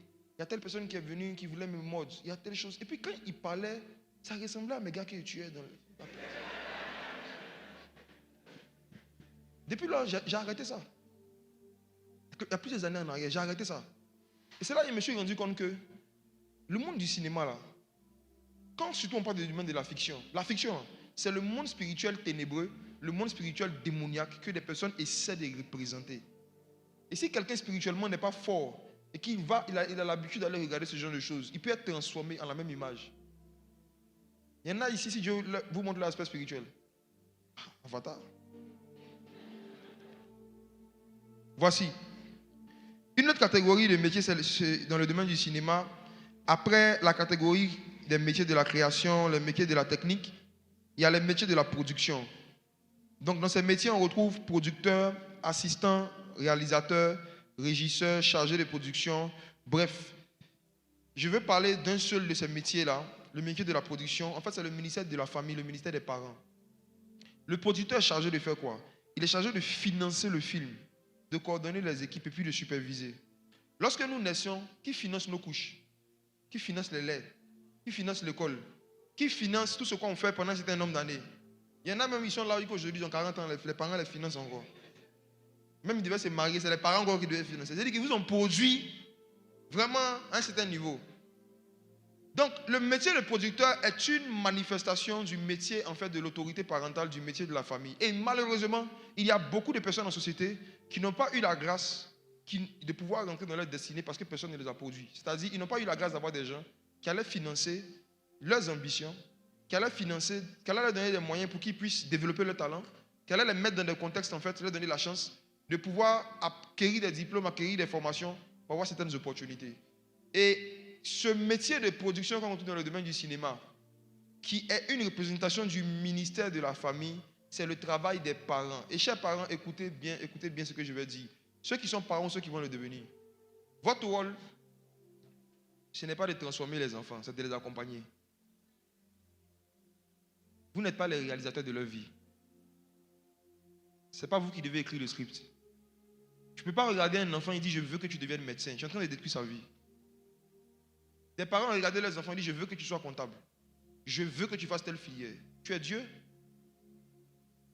Beaucoup de parents malheureusement ont écrit des scripts par rapport au métier de leurs enfants sans consulter Dieu, qui n'étaient pas inspirés de Dieu, qui étaient eux-mêmes leurs propres objectifs mais qui voulaient réaliser au travers de leurs enfants. Et malheureusement, ils les ont poussés et ils les ont mis sur des chemins qui ne correspondent en rien à leur capacité, en rien à leurs ambitions. Et c'est pourquoi on a beaucoup de gens dans beaucoup de nos secteurs d'activité qui sont nerveux au travail, désagréables. Ils ne sont pas impolis, ils sont blessés. Surtout la question des pharmacies. Oui. Il y a beaucoup de personnes qui sont devenues caissières des pharmacies, pas parce que c'est ce qu'elles voulaient faire, mais parce que c'est ce que la vie leur a imposé. Elles sont comme des films qui n'ont pas eu des producteurs. Donc c'est devenu un théâtre. Il y a eu aussi des parents qui ont été des mauvais producteurs. Ils ont vraiment poussé leurs enfants dans des schémas qu'eux-mêmes ils avaient tracés. Vous savez, en tant que parents, surtout nous qui sommes chrétiens, si on ne comprend pas que notre rôle s'arrête à accompagner les enfants dans ce que Dieu veut pour eux, on va tracer des scénarios, on va jouer un rôle que Dieu ne nous a pas donné. On va tracer des scénarios, des scripts, on va vouloir les mettre dedans. Et quand ils vont échouer encore, on va encore leur taper là-dessus. Beaucoup de parents qui sont ici n'ont jamais intercédé pour demander à Dieu, Seigneur, révèle-moi le métier de mes enfants. Ils n'ont jamais demandé aux réalisateurs. Beaucoup n'ont jamais demandé aux scénaristes de leur dire, c'est toi qui as créé cet enfant. Il est censé devenir quoi? Dans la Bible, les parents d'autrefois, ils donnaient des noms à leurs enfants même en fonction de la connaissance de leur destinée. C'est parce que Dieu leur disait que cet enfant va apporter la délivrance, cet enfant va faire telle chose qu'on leur donnait un nom. Donc même le nom qu'on donnait, on ne parlait pas pour ça dans le calendrier. Et si elle est dans un pays un jour, je demande à quelqu'un comment je t'appelle, elle dit, m'appelle mercredi. Il dit par rapport à quoi? Elle dit non, ici, né mercredi. Donc, on m'appelait mercredi. Facilement, comment? J'ai connu des gens qui s'appellent janvier. Je dis, mais. On dit non, ici, né en janvier, donc on m'appelle comme ça. Donc, il y a des familles où on donne des noms aux gens en fonction du jour où ils naissent, en fonction du mois. Est-ce que vous savez que le nom des 12 mois du calendrier grégorien, c'est le nom de 12 divinités grecques? Oui. Janvier, là, Jupiter. Toi, tu appelles ton enfant janvier. Il dit qu'il vient d'arriver sur la terre, il prend le nom d'un démon grec, même pas un démon baoulé. Un démon grec. Il y en a ici qui ont le nom des démons baoulés, les démons koulongo. Mais il y a des gens qui portent le nom de certains démons grecs. Il est en Afrique, il a le nom des démons grecs sur lui. Sa vie sera comment? Il y a les futurs parents. Prenez le temps de prier pour demander à Dieu de vous révéler, de vous inspirer le nom. On ne va pas aussi ouvrir la Bible comme ça et puis on choisit, on prend un nom qui est joli. Je crie bête. C'est beau, hein? Il y a bête dedans, bête. Vous donnez les noms à vos enfants sur la base de quoi? Bon, pour ceux qui sont déjà nés, est-ce que vous avez déjà jeûné et prié pour demander à Dieu qu'est-ce qu'ils doivent devenir? Est-ce que vous avez déjà demandé à Dieu, il doit devenir quoi? Ou bien c'est vous-même qui vous levez, vous choisissez que toi, quand tu es tu serais un bon comptable. Sois-le. L'enfant te dit non, je veux jouer au basket. Il dit non. Beaucoup de parents ont désorienté leurs enfants comme ça. Beaucoup de parents ont désorienté leurs enfants. En Europe, bizarrement, ils ont une mentalité différente. Là-bas, en général, ils parlent avec les enfants. Quand ce qu'ils veulent, on l'accompagne dedans. On dit, tu veux faire quoi? Et puis on t'accompagne. Ça, c'est le rôle du producteur. Donc, chers parents, s'il vous plaît, soyez des producteurs, arrêtez de devenir des scénaristes. Les scénarios, souvent, de vos échecs personnels, vous essayez de réécrire ça et puis remettre ça sur les enfants. J'ai toujours voulu devenir un douanier, je n'ai pas pu. Mon fils, tu le seras. Il y en a même qui prient, je vais faire un enfant douanier. J'ai dit que l'enfant n'est pas encore né.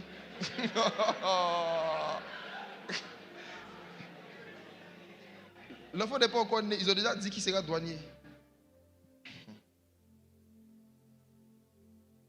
Moi, je crois que la Côte d'Ivoire aurait gagné la Coupe du Monde si beaucoup de parents dans les années 2000 avaient accompagné leurs enfants qui voulaient devenir footballeurs, les avaient laissés devenir footballeurs. Je pense que les vrais footballeurs, même là, ils sont allés faire finance comptable RH. Ceux qui voulaient faire, on leur a dit non, tu ne fais pas. Va, tu as fait marketing. Voilà, tu as devenu docteur. Donc la vraie équipe nationale même là, est dans les bureaux. Quatrième catégorie de métiers. Dans le domaine du cinéma, ce sont les métiers de la post-production, des effets spéciaux. Ça, c'est le ministère des musiciens et des chantres. C'est une image du ministère des musiciens et des chantres.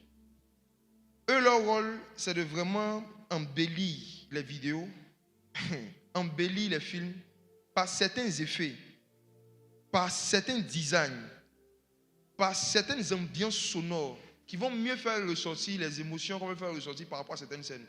Vous savez, le facteur émotion, même dans la vie, n'est pas à négliger. Le cerveau humain se nourrit des informations. Le corps se nourrit de la nourriture. L'esprit se nourrit de la connaissance de la parole de Dieu. L'âme se nourrit des émotions. La nourriture de l'âme, ce sont les émotions positives. La nourriture de l'âme, ce sont les émotions positives. Et le Seigneur dit dans sa parole, je souhaite que tu prospères à tous égards, comme prospère l'état de ton âme. En d'autres termes, la prospérité d'un homme est rattachée à son état émotionnel. Ses états d'âme, son état émotionnel. Il n'y a personne qui vient de perdre, par exemple, son enfant, et puis qui peut être disposé à conduire un moment de louange, s'il est normal. On ne peut pas t'annoncer que tu viens de perdre ton fils là, et puis on te dit, tiens le micro, s'il te plaît, fais-nous danser. Et puis tu arrives à le faire en riant. Non, tu n'es pas fort, tu es hypocrite. Parce que logiquement, pour chaque événement qu'on vit, il y a une émotion qu'on est censé ressentir, qu'on est censé avoir.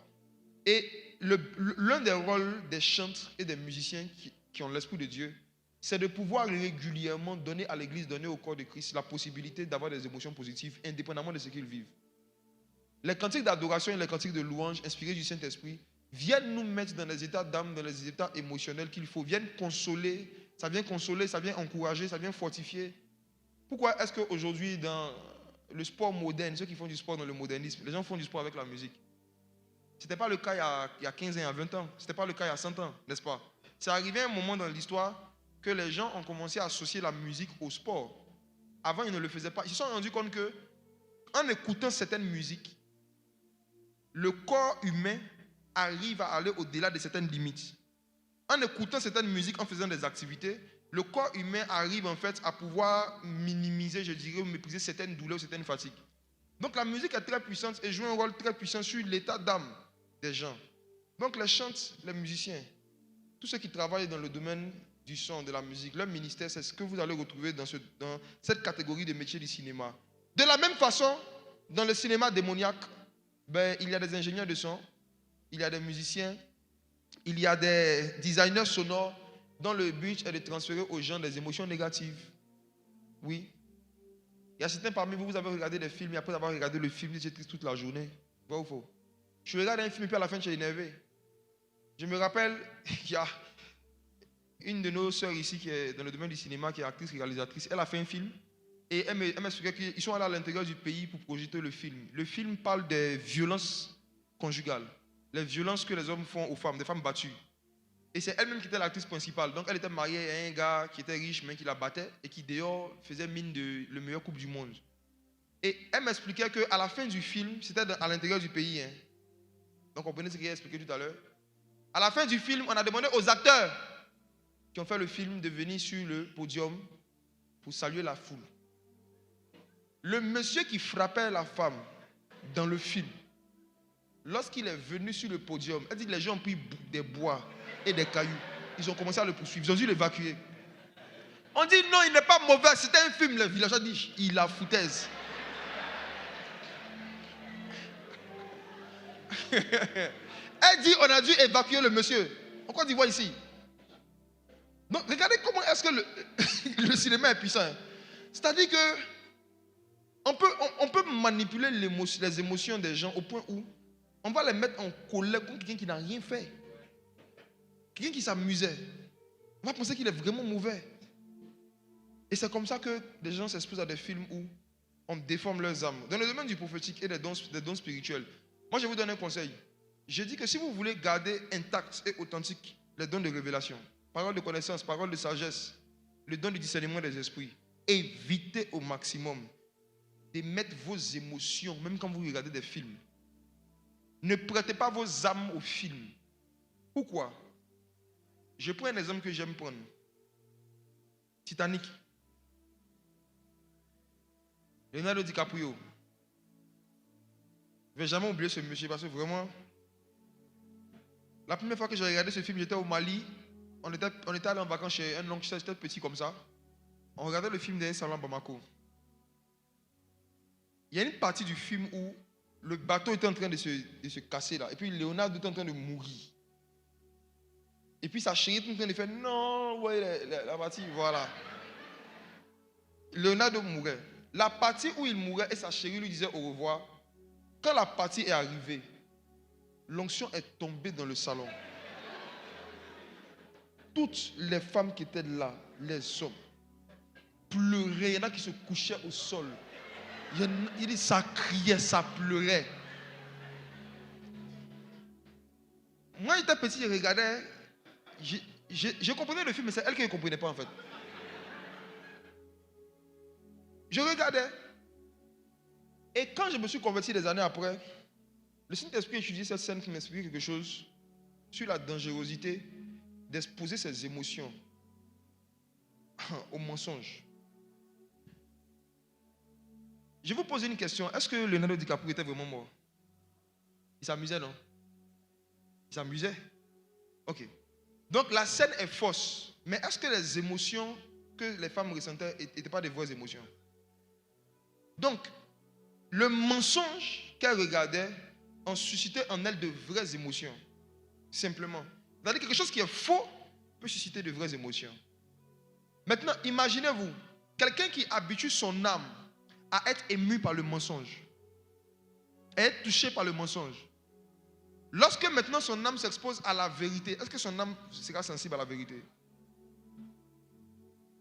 C'est parce que les gens pendant des années se sont habitués à écouter le mensonge, à pleurer sur la base du mensonge, que quand maintenant on prêche la vérité de l'évangile, leur âme ne connaît pas ce genre de choses. L'âme est habituée à ce qui est faux.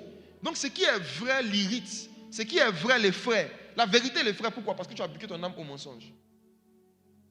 Maintenant imagine-toi, tu te convertis à Jésus-Christ. Tu reçois un esprit nouveau. Mais tu as toujours la même âme que tu avais quand tu étais païen. Quand on se convertit, on ne reçoit pas une nouvelle âme. Ta même âme que tu as pris pour regarder Titanic, c'est ça qui est dans ton corps. La même âme. Maintenant, cette âme-là est déformée. Parce que pendant des années, tu l'as habitué à être ému facilement par ce qui n'est pas vrai. Tu viens en Christ. Pendant l'adoration, tu n'es pas touché. Pendant la prédication, tu n'es pas touché. Pendant la louange, tu n'es pas touché. Mais tu entends que la Côte d'Ivoire a gagné la CAN. Ouais! Ton âme revit. Supposons que Dieu veut te donner un don de prophétie. Avec une âme comme ça. C'est là que tu seras dans les problèmes de je sens quelque chose, mais je ne sais pas si ce que je sens là c'est vrai ou c'est faux. Tu vois comment tu es mélangé, non? En fait, ton âme ne peut même pas discerner dans les émotions que tu as ce qui vient de Dieu, ce qui est vrai et ce qui est faux, parce que ton âme est habituée au mensonge. Voici pourquoi Jacques dit que quand on se convertit, il dit recevez avec douceur la parole de Dieu qui peut sauver vos âmes, qui peut transformer vos âmes. Le but de s'exposer à la méditation de la parole, c'est que Dieu restaure ton âme. L'Éternel est mon berger, il restaure mon âme. Il restaure mon âme. Il faut que vos émotions soient restaurées. Il faut que vous réhabituez votre âme à être touchée par la vérité, à être ému par la vérité, à sentir la vérité. Donc pour faire ce travail-là, vous êtes obligé de couper avec les films pendant quelques mois pour méditer. Ça veut dire c'est comme s'il faut réformater le système. Il faut reprendre le temps d'apprendre à être ému par les Écritures, d'apprendre à être touché par les Écritures, d'apprendre à devenir sensible à ce qui vient de l'esprit de vérité. Et maintenant, tu peux être utilisable après par le Saint-Esprit. Mes frères et sœurs, même quand vous allez regarder encore des films après, ne mettez pas vos organes. Comme on le dit en Côte d'Ivoire. Ne mettez pas votre cœur, ne mettez pas toutes vos émotions dedans. Dites-vous que c'est un film. C'est un film. Je n'ai pas besoin de regarder sans bouger mon pied. C'est un film. Il y en a qui ne peuvent pas regarder film avec eux. C'est un film d'action. Tu t'assois à côté de apprenez à regarder. Les fois où vous voulez regarder des films, regardez ça sans émotion. Décidez de ne même pas vous laisser émouvoir. Apprenez ce caractère-là. Et vous allez voir que si jamais vous avez l'onction prophétique ou un don spirituel que vous devez exercer, vous ne serez pas émotionnel. Ce qui n'est pas inspiré du Saint-Esprit ne va pas toucher votre âme. Parce que vous avez habitué votre âme à être ému seulement que par ce qui vient de l'esprit de vérité. Donc même quand les gens vont prêcher des choses qui ont l'air bien, si ce n'est pas inspiré de Dieu, votre âme ne va pas réagir à l'intérieur de vous. Parce que votre âme va dire non, je connais la vérité. Ça, ce n'est pas l'esprit de vérité. Ça ne me touche pas.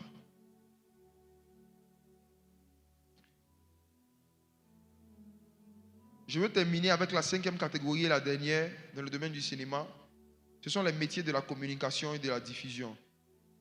Là, ça c'est l'image des 5 ministères de la prédication. Apôtres, docteurs, pasteurs, prophètes, évangélistes. Tous les films, toutes les histoires qui sont racontées dans les évangiles, le rôle des prédicateurs, c'est de les diffuser, c'est de les expliquer, de les rendre explicites. Donc, pour faire très simple, vous voyez qu'à travers cette petite étude qu'on vient de faire, il n'y a aucun métier qui n'a pas une facette spirituelle. J'ai commencé par vous-même vos métiers d'abord pour vous dire que chaque chose que vous faites en société, il y a toujours quelque chose de spirituel derrière.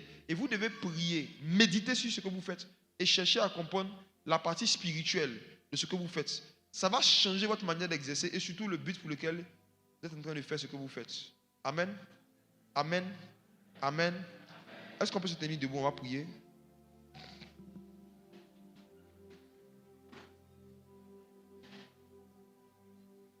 Dieu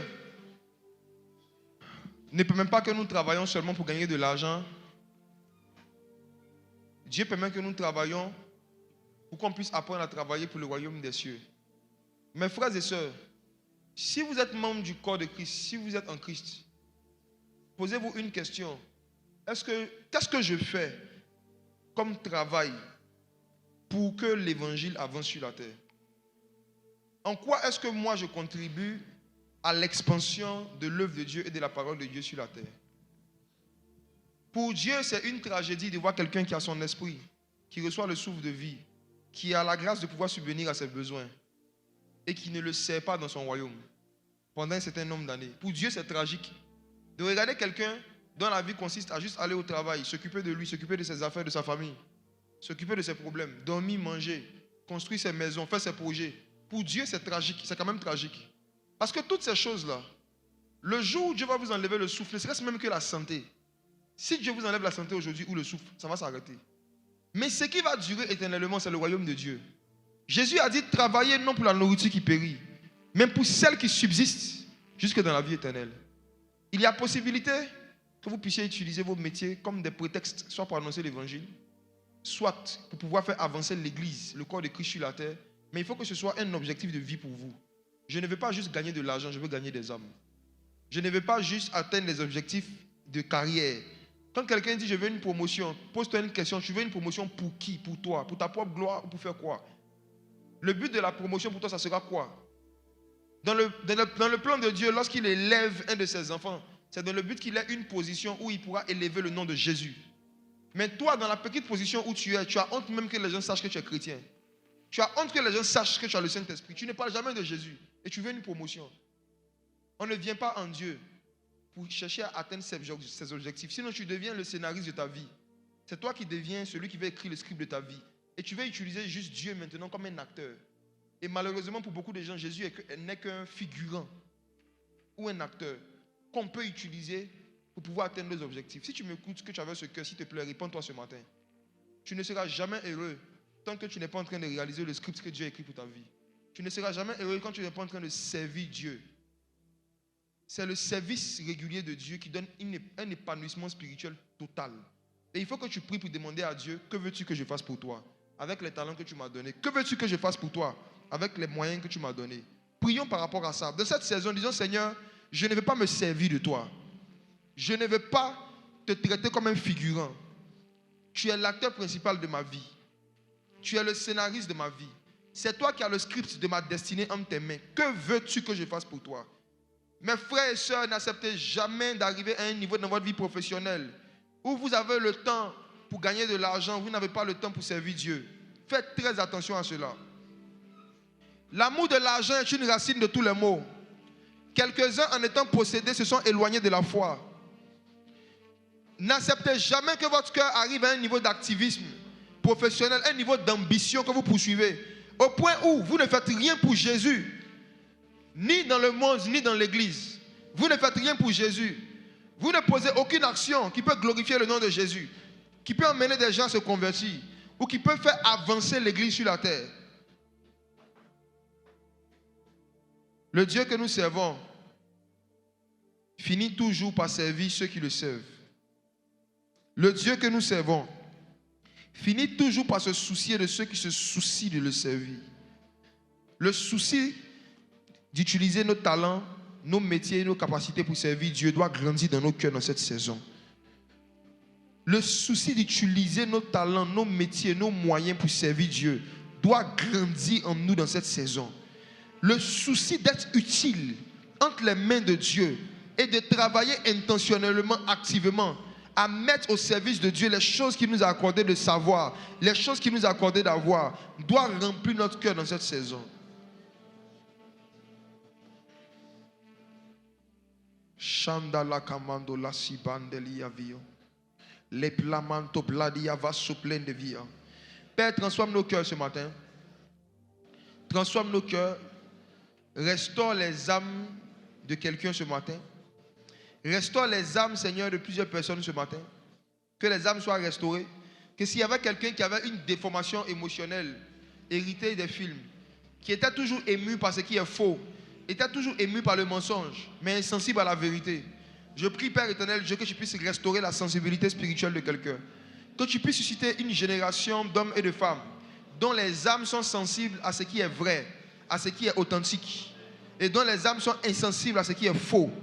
Père éternel, Dieu, restaure nos âmes. Restaure nos âmes. Restaure nos âmes. Restaure nos âmes. Restaure nos âmes. Restaure nos âmes. Restaure nos âmes. Restaure nos âmes. Restaure nos âmes. Restaure nos âmes. Restaure nos âmes, Saint-Esprit. Restaure nos âmes, Père de gloire. Restaure les âmes. C'est au nom de Jésus que nous avons prié. Amen. Amen. Est-ce qu'on peut acclamer le Seigneur? Amen. Asseyez-vous, asseyez-vous, asseyez-vous.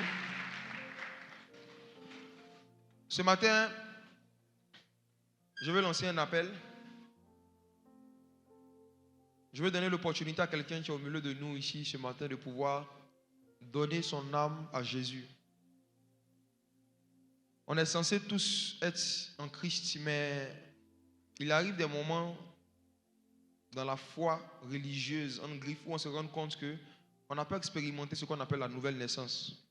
On a suivi un ensemble de dogmes pendant un temps, on a suivi nos parents, on a suivi une religion, mais on n'a jamais eu une rencontre personnelle avec Jésus. On entend parler de Jésus, mais dans notre cœur, on n'a aucun souvenir d'un jour où, de façon très particulière, on s'est repenti et on a pris la décision de devenir son disciple, de chercher à connaître qu'est-ce qu'il a enseigné, de méditer sa parole. L'une des raisons pour lesquelles beaucoup de personnes qui fréquentent des églises n'ouvrent pas leur Bible, c'est parce que beaucoup ne sont pas convertis.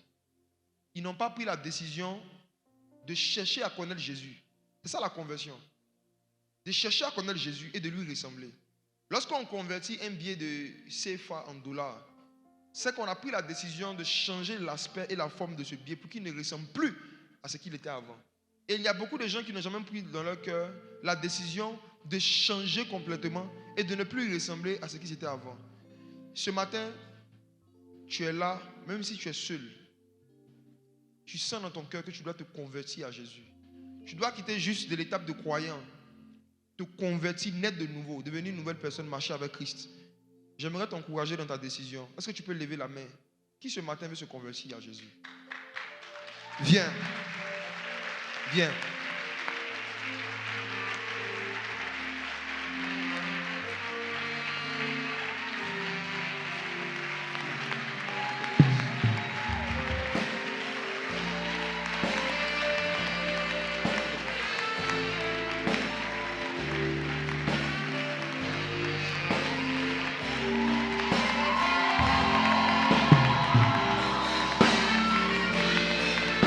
Alléluia.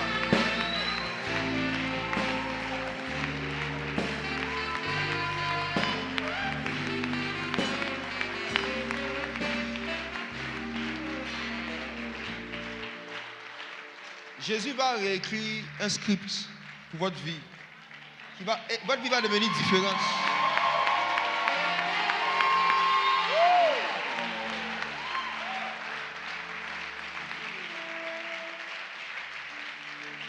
Wow. Wow. Scapia lando fleca wande skiva. Sabla camando plan di vali abanto blea. Chante la kuende plade kuanda skeva. Cette famille est en train de subir un script démoniaque. Cette femme est en train de subir un script qui a été écrit par le monde de la sorcellerie. Elle est en train de vivre des choses que Dieu n'avait pas prévues, qu'il n'avait pas écrit pour elle. Sa vie ressemble à la vie d'une vieille femme que je suis en train de voir dans le monde des esprits. Je vois une femme qui était une adoratrice d'un esprit qu'on partait adorer au bord de la mer et qui a livré 3 générations après elle. Aidez-la. Aidez-la. Qui a livré 3 générations après elle à cet esprit, qui a comme dédicacé 3 générations. Et ils ont donné le droit à certains esprits de pouvoir détruire tout ce qui va sortir de ces personnes en termes de talent, en termes de projet et en termes de mariage. Mais pendant que je suis en train de parler, je peux voir par Jésus-Christ qu'il y a quelque chose de puissant qui commence. Il y a des cages qui sont en train de s'ouvrir pour cette famille. Jésus se lève pour vous et il commence à réécrire l'histoire de chacun d'entre vous. Aidez-le, aidez-le, aidez-le, aidez-le, aidez-le, aidez-le.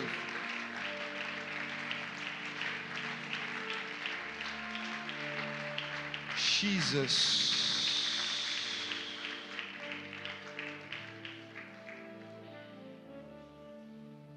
L'onction prophétique est la méthode de Dieu pour réécrire les scénarios de la vie des hommes.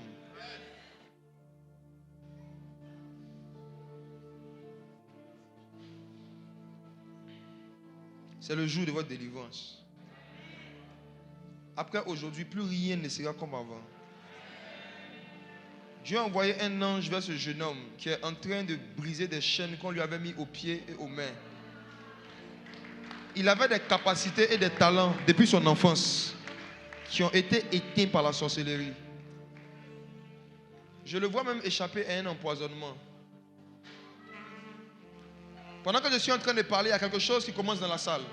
Si tu es en train de m'écouter et que tu étais en train de subir dans ta vie un script qui avait été écrit par un génie, tu es en train de subir dans ta vie un scénario qui a été écrit par la sorcellerie familiale.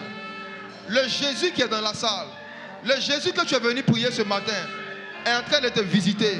Il dit, je change l'histoire de ta vie. C'est moi qui écris les destins des hommes. C'est moi qui déchire les décrets de la sorcellerie. C'est moi qui ai vaincu la Jézabel. C'est moi qui ai vaincu la femme assise sur les grandes eaux. Palando plia comble de la hunde le bailli la to le bailli le ka. Chandela comble de la camblon de cladia vie.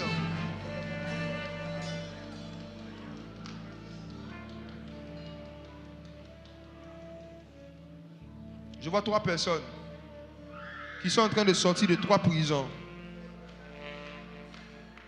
Aidez-les.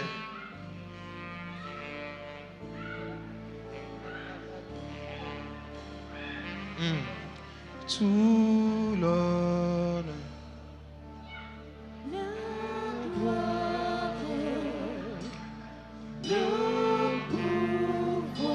La sorcellerie n'est pas plus puissante que Jésus. Power belongs to Jesus. Ha.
faire, laissons le Saint-Esprit réécrire des scripts de la vie de certaines personnes. Le Seigneur est en train de redéfinir beaucoup de choses actuellement dans le monde spirituel.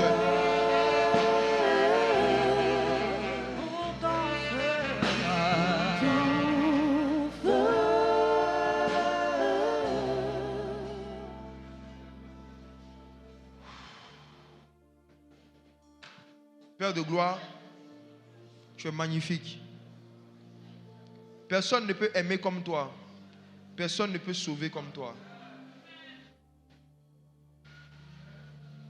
Merci pour toutes ces vies que tu es en train de réparer, toi mécanicien de nos âmes.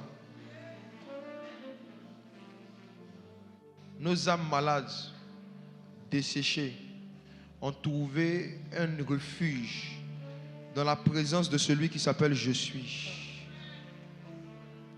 Magnifique tu es. Merveilleux tu es. Merci pour ta bonté envers nous. Merci. Amen. Est-ce qu'on peut glorifier Jésus?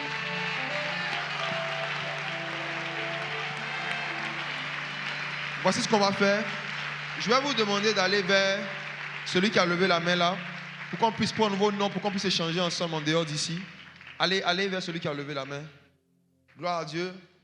Moi, je ne quitterai pas ce lieu sans t'avoir vu.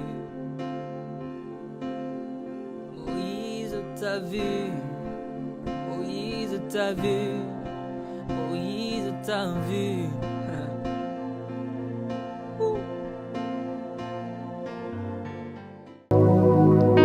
L'onction est disponible comme une source d'eau qui coule ne s'arrête pas, qui coule ne s'arrête jamais. L'onction est disponible comme une source d'eau qui coule ne s'arrête pas,